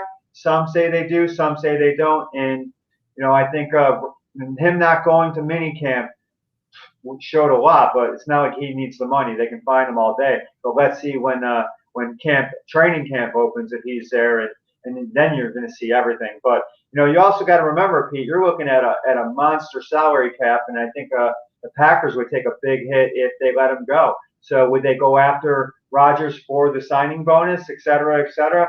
We'll see. But we all know that if they moved him this year, it's going to cost the Packers a hell of a lot of money. A hell of a lot of money. So that's why everybody's saying that, not everybody, but it looks on paper from looking at it, their best move is to get him into camp this year, one more year, and make him a deal and say, hey, you're out of here next year. Give us your best shot one more year with the Packers and go on your happy trails. And we'll move you to Denver or wherever the hell you want to go outside of the NFC. Yeah, to me, I think it's Las Vegas. I mean, I look at Denver. I heard Deshaun Watson the other day wants to go to the Broncos. You'll be lucky to play in the league ever again because to me, it's the biggest black eye in the National Football League in their history with all the allegations. Oh, don't be silly in the history. I mean, Don't be silly. I mean, it's not even I think Ray Lewis being propped up on murder charges in Atlanta, I think that's a black eye. And speaking of black eyes, Ray Rice in the elevator, I think that's a little. Oh, how about Ray Carew putting his good? But to that point, it was only one incident. We talk about Big Ben. He had a couple incidents. Winston, when he was here, there was an incident here. Coming out of this is over 20 women, and what you hear from the We camera. haven't seen any proof on that, though, Pete. We haven't seen anything. There's no evidence that's truly out there yet. I'm not saying he's innocent. Right. I mean, some of the facts make him look pretty darn guilty. And you and I have talked about this, not on air and off the air. I mean, if you're flying in women from other states to be your masseuse, or you're going to other states and you got people flying around to be your masseuse, why don't you only have 4 or 5 of them locked in different areas maybe? But to have 20 plus, 30 plus different people, excuse the term, touching your body in a professional capacity, that shows there's a lot of signs that make him look really guilty in that regard. Because the top young quarterbacks in the National Football League that you think could get anybody he wants to, and he's got the scratch. Well, it's got the money, but it's a pattern of behavior. It's almost like Elliott, and it's worse than Elliott. And they suspended him, even if he wants to go to the Denver Broncos or another team. Honestly, if you're an NFL general manager or an owner, are you signing off on this guy? Because to me, I feel like Roger Goodell in the league has to suspend him for over a year or at least a year, because the PR nightmare, if TMZ or somebody got a hold of this, it's basically a joke. It's basically Ray Rice times 10. Yeah, at this point, I mean, once again, it seems like this is sort of went away for a little while. It's been off the front page for a little bit, so we don't even really know how this is progressing, not only outside the league but with the league in general. So it's going to be interesting once training camp heats up in about another 6 weeks or something like that, if I remember. Mid-July, Pete, late third week of July, something like that. Obviously, my head's been focusing on hockey over the last 4 months, so my timeline's a little bit off at this point. Well, that's okay. That's all right here. You're a Lightning insider, Mr. Travis Feely. We'll ask you a couple more questions, and then we'll get you in here. What do you think about Le'Veon Bell's comments? I never play for Andy Reid again. I retire first. I mean, here's a coach who's never had a player problem, but here comes Bell. He had problems with the Steelers. He had problems with the Jets, and now he has problems with the Chiefs. This guy has to really look in the mirror, and some of the things he's saying, he's talking about apologizing, and then if you don't like me, that's a personal problem. I mean, this guy really. I think Le'Veon Bell needs to go see a psychiatrist. It's all like you said, Pete. He's got to look in the mirror and figure this all out. This guy had the world on his shoulder. World by the family show. So you know what I'm going to say here. So I'm going to pull back. You understand what I mean? He was a stud in Pittsburgh, and he's basically been a flop everywhere he went since then. Oh, I'm not going to play for Andy Reid, one of the greatest coaches in NFL history. That's a you problem. That's not an Andy Reid problem. That's a you problem. And the fact that you really didn't even, give anything to the Chiefs when they brought you in, it shows more about you, not only as a player, but as an individual. Because if you got the skills and the will, you're going to play for a guy like Andy Reid. So that's a Le'Veon Bell thing. And he'll be lucky if he doesn't get signed by maybe, I don't even know who the worst team in the league is at this point. I mean, the Bengals, do they really need a running back? He's 29 years old. I mean, I think he's seen his best days, and I think the Steelers knew this. With all the drama, he was highly productive, but he has not been the same running back ever since he left the Steelers. Who knows? I don't think he goes back to the Steelers, but maybe he takes a lesser deal. I just don't think anybody wants to deal with it, and it becomes an Antonio Brown situation where you can tolerate somebody that's highly talented. You can tolerate those character issues. You can work that out in the locker room. But when they're not productive anymore, and you look at his statistics, 63 carries, 254, 2 touchdowns, you're not the same running back. Then I could do that, Pete, and I'm slow and old. Right. I mean, you could get a late round I run. can do it. You can't. I can do it, okay? Yeah, okay. All right. Let's not think about this. Yeah. There you go. There's my tackle. I love it. All right. I love it. Yeah, I'm excited for the football season. I think it's going to be great. That opening week, Dallas versus Buccaneers. Cheapest ticket you're finding out there on the secondary market's about $350 for uppers. That place is going to be rocking and rolling, full capacity. It's going to be a great night when the Buccaneers open up against the Cowboys. Dak Prescott, Dak's first game back from injury, should be a whole heck of a lot of fun. And hey, raising the banner, right? If they even do that at Ray J, will they be raising a banner, or how's that going to work, huh? Yeah, absolutely. They get their rings on July 22nd, I believe, in a personal ceremony. Everybody's excited, but this attitude of this team, they're going about it in the right way. BA says we've done nothing this year. Every job is up there for competition. You got players that are focused. They're focused on repeating, and that's what they want to do, and that's the right mindset. Now, one last question, and I'll get you out of here. According to CBSSportsline.com, they say, and they were ranking the greatest teams, every great NFL team, whether they won a Super Bowl or not, but usually the great team in their history won a Super Bowl. Buffalo Bills 1990, they didn't win it, but they were their great team in history. They actually say the Tampa Bay Buccaneers of 2020 with the 15-5 record. They featured the NFL's third-ranked offense and eighth-ranked defense. They featured quarterbacks Drew Brees, Aaron Rodgers, and Patrick Mahomes. The 2002 Buccaneers will always hold a special place in the hearts of Tampa Bay fans as the franchise's first title team. But the 2020 Buccaneers were a more balanced team who put together one of the most dominant performances in Super Bowl history. The 20 Buccaneers are also with the GOAT quarterback Tom Brady, who won his record 7th Super Bowl and 5th Super Bowl MVP. After a slow start, Tampa Bay won its final 8 games in the playoffs. They sent Drew Brees into retirement before defeating league MVP Aaron Rodgers in his own backyard. In Super Bowl 55, the Buccaneers often overlooked defense led by linebackers Devin White, Shaquille Barrett, Levante David, defensive lineman Ndamukong Suh, Jason Pierre-Paul, defensive backs Antoine Winfield Jr., Jordan Whitehead, Carlton Davis held Patrick Mahomes and the rest of the Chiefs' mighty offense to just 9 points. Brady did his part, tossing 3 touchdown passes, 2 to tight end Rob Gronkowski before halftime. Leonard Fournette proving that a successful run game still matters in the NFL. Amazing. Essentially put the game on ice with his 27-yard touchdown run midway through the third quarter. With all that being said, in your opinion, and I believe, look, first time is great. It's like watching a first movie. The sequel isn't always living up to it. But to me, I kind of appreciate this season more with all the extenuating circumstances off the field. With Brady coming into play, I truly feel like CBS got this right. This is the best Bucs team in their history. What do you say?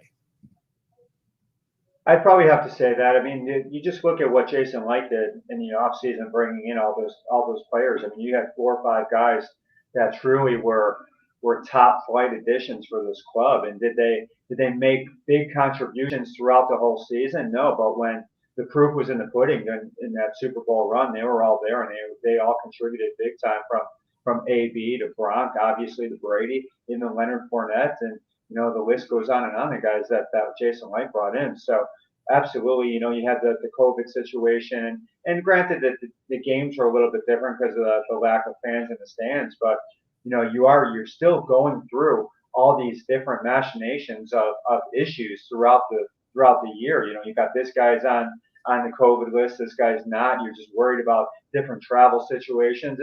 It's a very, very, it's the same. I mean, the bubble with the Lightning and the bubble with the Lakers are a different thing because you're not traveling. It's a little bit less stress on the body. And that's why, LeBron, oh, it was awful being in the bubble. And give me a break. You guys sat in a hotel room. You had your executive chefs cook you whatever the hell you wanted, and you didn't have to go anywhere. You walked down the street, you jumped in the stadium, you played some ball, you went back and hung out. Give me a break. Oh, it was awful being in the bubble. Give me a break. You lived in a hotel for 4 months. Quit your bitching. Yeah, But, I agree. I was going to ask you, did you write that little spiel that you said a little bit about, or was that CBS Sportsline? I thought that was a Peter Blake exclusive. No, that was CBS Sportsline. They said that, but I've been kind of saying that throughout the year. People are like, "You're crazy." And look, I grew up as a Bucs fan when I was 8 years old, probably younger than that, as my mom and my dad used to tell me. And I appreciate the first one, but I kind of appreciate this one more. And I think probably because they went on a great run, Pete. They went on an unbelievable run. They were losing to Atlanta. In Atlanta, if I remember correctly, big time in the first half. And then they came back. I was watching the game at Buffalo Wild Wings, and the next thing you know, the Bucs come back and win that game and rattle off 8 in a row, I believe it is, against the best quarterbacks in the game. So you got to look at that Super Bowl as something just unbelievable, an unbelievable accomplishment for your Tampa Bay Buccaneers. And they won it at home, which has never been done before in the whole history of the league. that's what I'm saying. The first team in NFL history, whether it's a pandemic or not, there's not going to be, in my opinion, the Rams are not going to get in their own stadium and win a Super Bowl. Fans made a difference. It's not going to happen. It was truly a special year. And this guy right here is truly special for allowing him to be, give us his time to talk about the Tampa Bay Lightning, of course, the National Football League. Travis Faley, Rocket Sports and Entertainment. Go ahead and promote yourself here on the evolution of Sports Talk Television. Absolutely. Check out Rocket Sports and Entertainment, rocketsports-ent.com. We just hit up at the Zebra Show over in Largo. Got all sorts of sports stuff out there. Cover a lot of baseball, cover hockey, obviously, and football when it comes around to it. So see me out there. Please say hi. Shake my hand. No kissing babies up, like I said the last time. It ain't happening, baby. It ain't happening. But, hey, Pete, thanks a lot for having me on Sports Web, Notoriety Sports Network. I love the Berg. I love St. Pete. I love their food. I love the weather. I love the pier. Get out there, dock boards on the pier. Fantastic food, ladies and gentlemen. And get out there and don't forget to say hi to Peter Blake when you see him out and about. Sounds good. There you go. Travis Faley of Rocket Sports and Entertainment. Thanks a lot for your time. All right. You got it. You got it. Get the calling in, baby. Get the calling in. Good stuff. There you go. All right. Open phone lines. I mean, I hear crickets right now. I mean, you want to talk about your Tampa Bay Lightning? Let's talk about it. You want to talk about the Tampa Bay Buccaneers? Disagree about what CBS Sportsline said? Greatest team of all time in Bucs history? Is this team from last year or is it 2002? 727-255-0391. It's 727-255-0391. Everything's on the table. I mean, we touched upon a little bit of the NBA. Just a little bit of it. Congratulations to the Phoenix Suns for disposing of the Denver Nuggets and the Joker himself. Boy, you better give that MVP back to Chris Paul, honestly, because the way he played last night looked like he was playing for the LA Clippers again. I mean, he, to me, should have got more MVP votes, right? Look at the turnaround from that Suns team. And I didn't think it was going to be a big-time impact. I thought the guy was washed up. What the hell do I know? But what are the voters thinking? So the Suns move on against the Denver Nuggets, and they're waiting for the winner of course, the Clippers, Kawhi Leonard, Paul George, versus the Utah Jazz. And that's that series that we're talking about has to be the Nets. The momentum has changed, has it not? I mean, it's on Kevin Durant tomorrow night and the role players. He really has to step up. You had the Greek Freak go off last night, showing that he can definitely take over some games, right?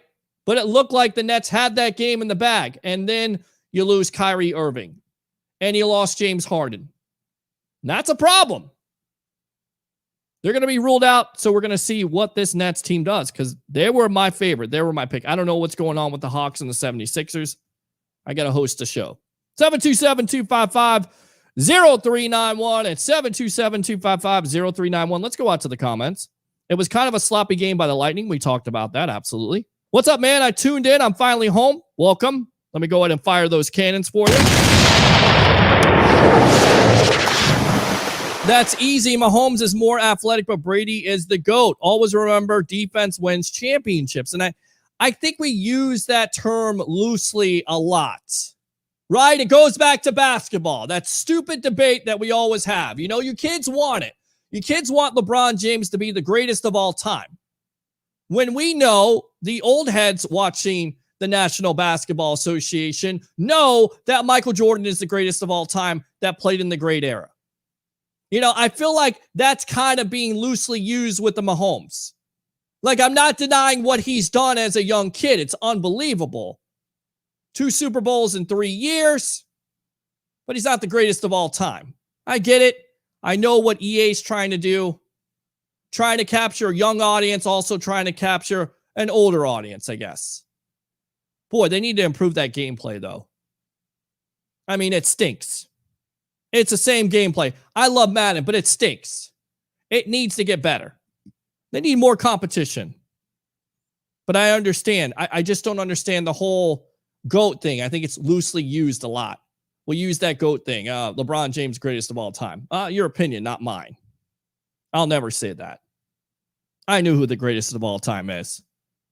You see all the NBA basketball players, what shoes they're wearing? Jordans. There you go. 727-255-0391 at 727-255-0391. I wish Rodgers would go to Vegas with Gruden. Wow.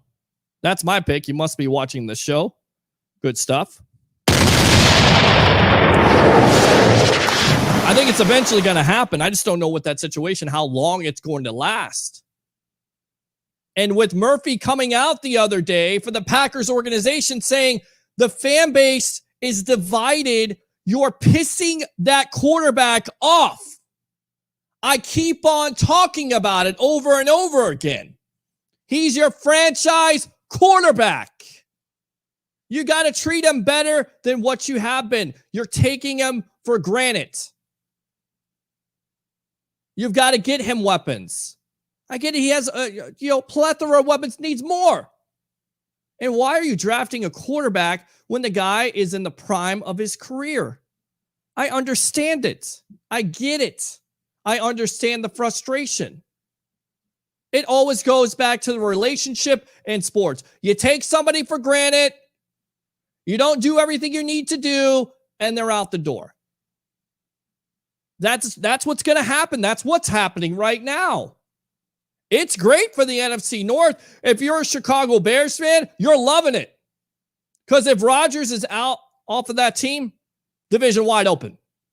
Minnesota Vikings, the Lions are not doing nothing. Sorry. The Lions are bad. But it's open for the Vikings and the Bears. 727-255-0391 and 727-255-0391. Welcome to Tampa, Rodgers. That's not happening. Travis rules. Okay, he does. That's why we have him here. Gruden should have drafted Rodgers when he was with Tampa Bay, but he doesn't develop quarterbacks. Bingo. There you go. And who could forget that story? Right? Gravedigger defense. Let's go ahead and dig up something from the past. Gruden flies out Jerry Rice to catch passes from Aaron Rodgers, and if Rodgers there, he's going to draft. Of course he doesn't. He drafts Cadillac Williams, which at the time was, good move. First 3 or 4 games before Gruden ran into the ground, and then he got injured. But, you look back at it, could have had Aaron Rodgers, right? Hindsight is 20/20. But I think it would work because of what you just said. He doesn't develop young quarterbacks. He likes veterans. That's not to say Derek Carr is not, his quarterback. I don't know. I just don't think so. I just think Gruden always wants something different. He does. And I think if Rodgers is out there and the Raiders are willing to make the deal, then to me, they're the leader in the clubhouse. Could be the Denver Broncos. You hear Deshaun Watson wants to go there. There has to be a reason. Teddy Bridgewater, he must feel like the loneliest man on earth. I mean, here's a guy that's not wanted by the Carolina Panthers. They pick him up in free agency, and they go out and get Sam Darnold over him. And now he thinks he's going to get an opportunity because Drew Lock is probably one of the worst starting quarterbacks in the league with his under 60% completion percentage. And now he may not even get a chance to start because either Watson or Rodgers ends up there. 727-255-0391 at 727-255-0391. I would like to mention something. I don't think anyone mentioned Steve Young, Doug Williams, Trent Dilfer, Allen's Super Bowl victories after leaving the Bucs. We finally received a quarterback that reversed that. Absolutely. Absolutely. I mean, how many quarterbacks did we see win Super Bowls? That's always been the topic of discussion. That was my topic of discussion for Jameis Winston. What if he goes somewhere and wins a Super Bowl? Always in the back of a Buccaneers fan's minds, right? Always. Buccaneer fan is thinking that because Doug Williams did it with Washington, because Steve Young did it with the San Francisco 49ers, because they didn't build around him. They get rid of them and trade them, and then those quarterbacks get into better systems, better teams, and they have something around them. The Bears. Hey, Peter Blake, miss you, my friend, always. I don't know who that is, but thanks a lot for tuning in. I guess you got to click on that link. So whoever's writing me, I appreciate it. I miss you too, whoever you are. Love you guys. All right, let's go out to Pro Football Talk. Peter King was taking a vacation. So you had Chris Godwin, the 25-year-old wide receiver, Super Bowl champion. That's right. Bucs are still Super Bowl champions, if I can say it. And he's talking about Brady today, and it's kind of interesting. Some of the comments here. He talks about Brady, and he says, one of my favorite parts was when he wrote about the day last March that he found out the Bucs had signed Tom Brady. Godwin thought Brady was going to end up with the Chargers. I did too. Perfect symmetry. Brady ends up in California. He's a California guy. Nope. Even though the Chargers had weapons. When he picked up his phone, however, he got a pretty cool surprise. I saw we're agreeing to terms with Tom. I got a notification on my phone. Still, I didn't believe it. I went on Instagram to see if there was any other news on it. I saw a direct message notification. It said it was from Tom Brady. I was like, no. Nah. This can't be the real Tom. Somebody's trolling them, right? I mean, we've seen it before. You get on Instagram or Facebook, somebody's supposed to be who they are. They're not. But this was Tom Brady. It was the real Tom. Let me pull it up on my phone. March 17th, he said he was excited to play with me, and he watched me a lot over the years. He even threw a college joke in there. I won't hold it against you that you're a Penn State guy. Of course, Tom being the Michigan guy. Hail to the victor. Then he said, congrats on your engagement. I just had gotten engaged, and the greatest player of all time is in my DM, wishing me good luck with my engagement and saying he's excited to play with me.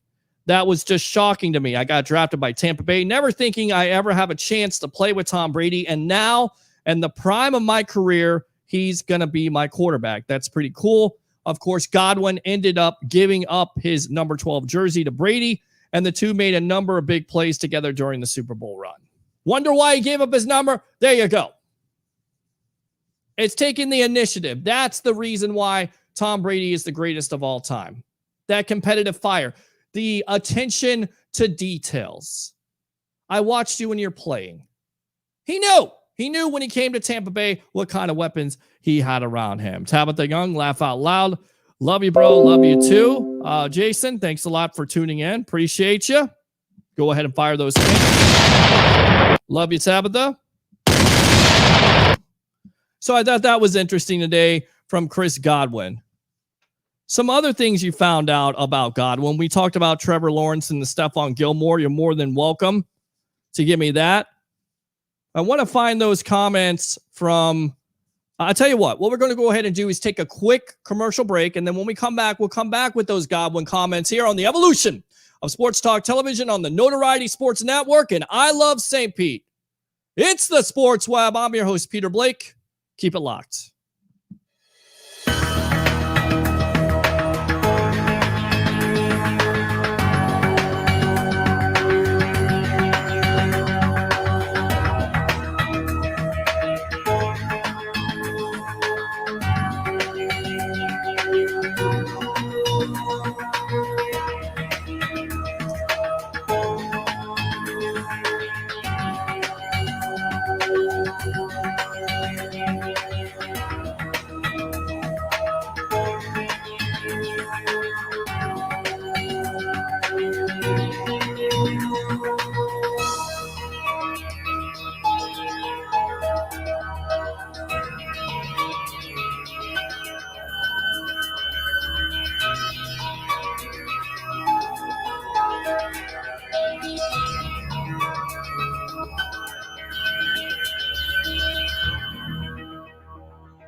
Stan Arthur here for the I Love St. Pete Facebook group.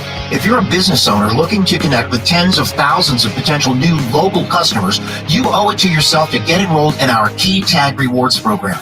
Since 2019, we've signed up more than 200 local merchants. Sponsor opportunities are available too, such as our group banner ad and even your own custom key tags. Just go to stpetekeytag.com, get enrolled, and get ready to get busy. stpetekeytag.com. Notoriety Sports Network. Breaking news, live shows, unprecedented content. Notoriety Sports Network. Built different.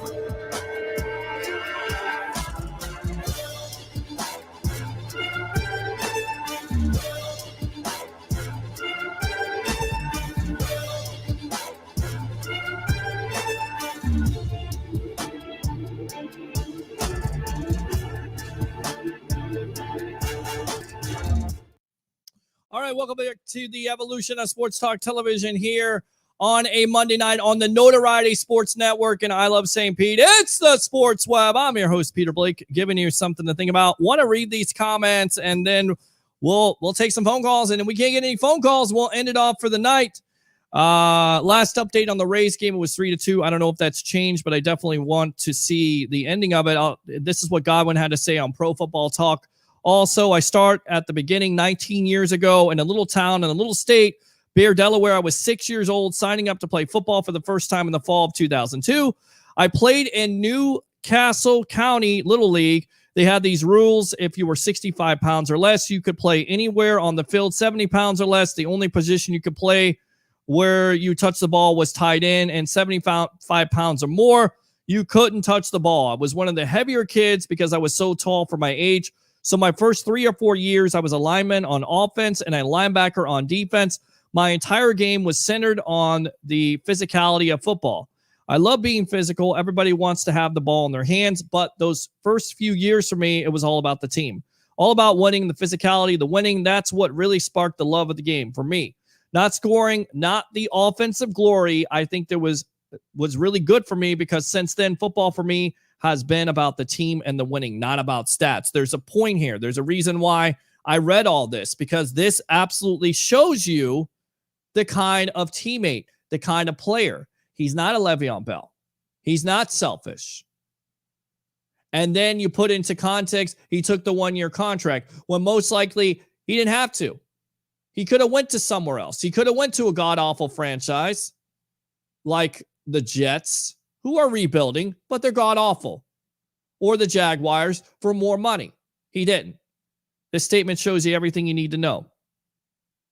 Now, in that first year, I was put on a team called the Bucks. I didn't know anything except I was on the Bucks, and I love football. That was right around the time that I started to pay attention to what the NFL was. I became a Bucks fan. Interesting. It was the same year that the Bucks won their first Super Bowl. That's the first Super Bowl I watched. What do I remember about it? I was captivated. There's Derek Brooks, John Lynch, Mike Allstott, John Gruden. That's my team. They played great and won the game, and then I was really a Bucks fan. Watching that game at my house in Delaware that day, it looked so awesome. I thought, these guys are doing exactly what I want to do, but they're bigger and they get paid for it and it's on TV, man. And I want to do that from the day that was plan A for me. I remember the adults used to say, and we all know the adults are going to say this, well, you better have a plan B. I knew I should have one. I had a good head on my shoulders, but it was hard because I really saw myself playing football forever.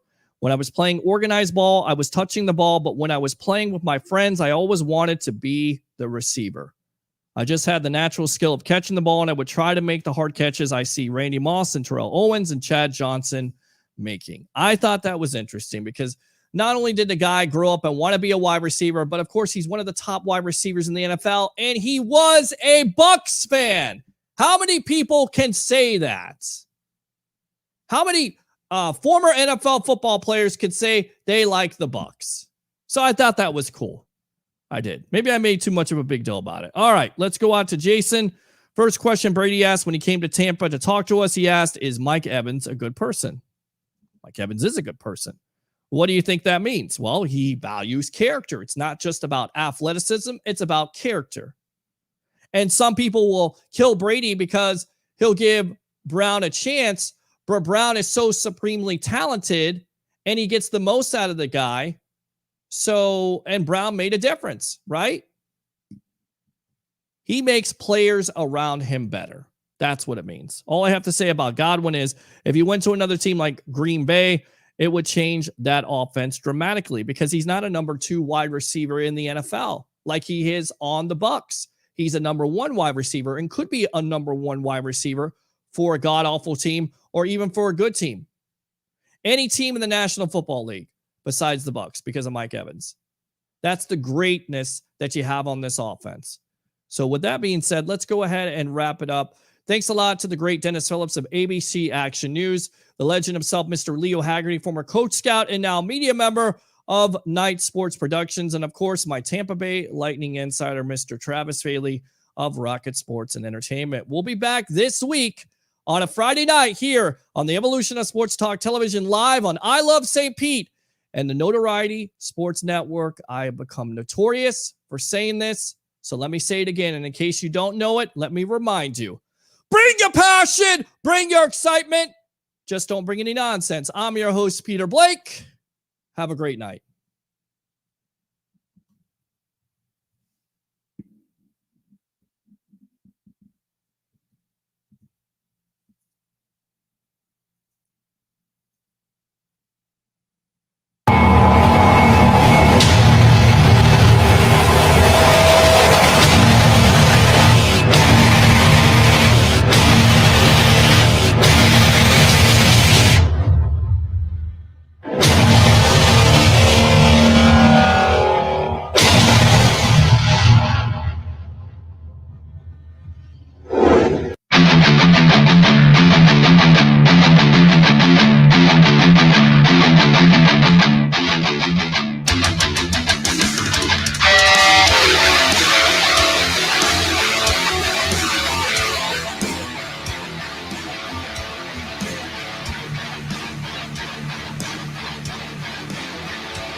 Stan Arthur here for the I Love St. Pete Facebook group. If you're a business owner looking to connect with tens of thousands of potential new local customers, you owe it to yourself to get enrolled in our Key Tag Rewards program.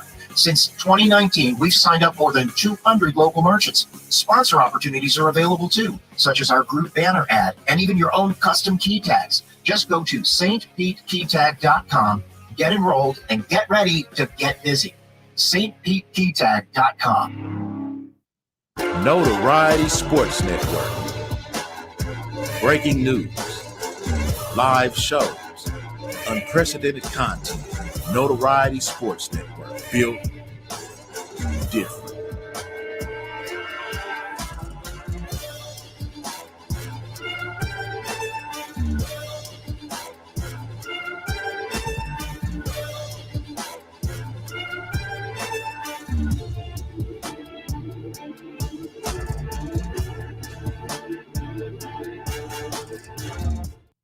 I'm passing the phone to my guy, a guy who thinks he's a Instagram model / influencer. Also thinks he could be a pro hooper, but can't really hoop at all. I'm passing the phone to somebody that can't catch a cold, let alone a football, and they wear a do-rag every day with no results and no waves. So I'm passing the phone to a guy who thinks he's the greatest thing since sliced bread and won't stop talking for anything. I want to pass to the person that's been with the Bucks forever. I want to pass to the person that always try to make me do all his stuff. He always want to make me do all the reps. Y'all know who it is. I'm passing the phone to somebody who got the biggest head in the universe. I'm passing the phone to the man with the most jewelry on the team. I'm passing the phone to someone who, although he's one of the greatest football players of all time, he may be one of the great dancers of all time and possibly one of the greatest singers of all time. Hey guys, thank you for the nomination. That's why I was on The Masked Singer, because I got secret dance moves and secret singing skills. Or stop, collaborate and listen. Rapping G's back with my brand new invention. Something grabs a hold of me tightly, flow like a harpoon daily and nightly. Will ever stop, yo? I don't know. Turn off the lights up and I'll glow to the extreme. I rock a mic like a vandal, light up a stage and watch it jump like a candle. Dance. Rush a speaker that booms, killing your brain like a poisonous mushroom. Thank you guys.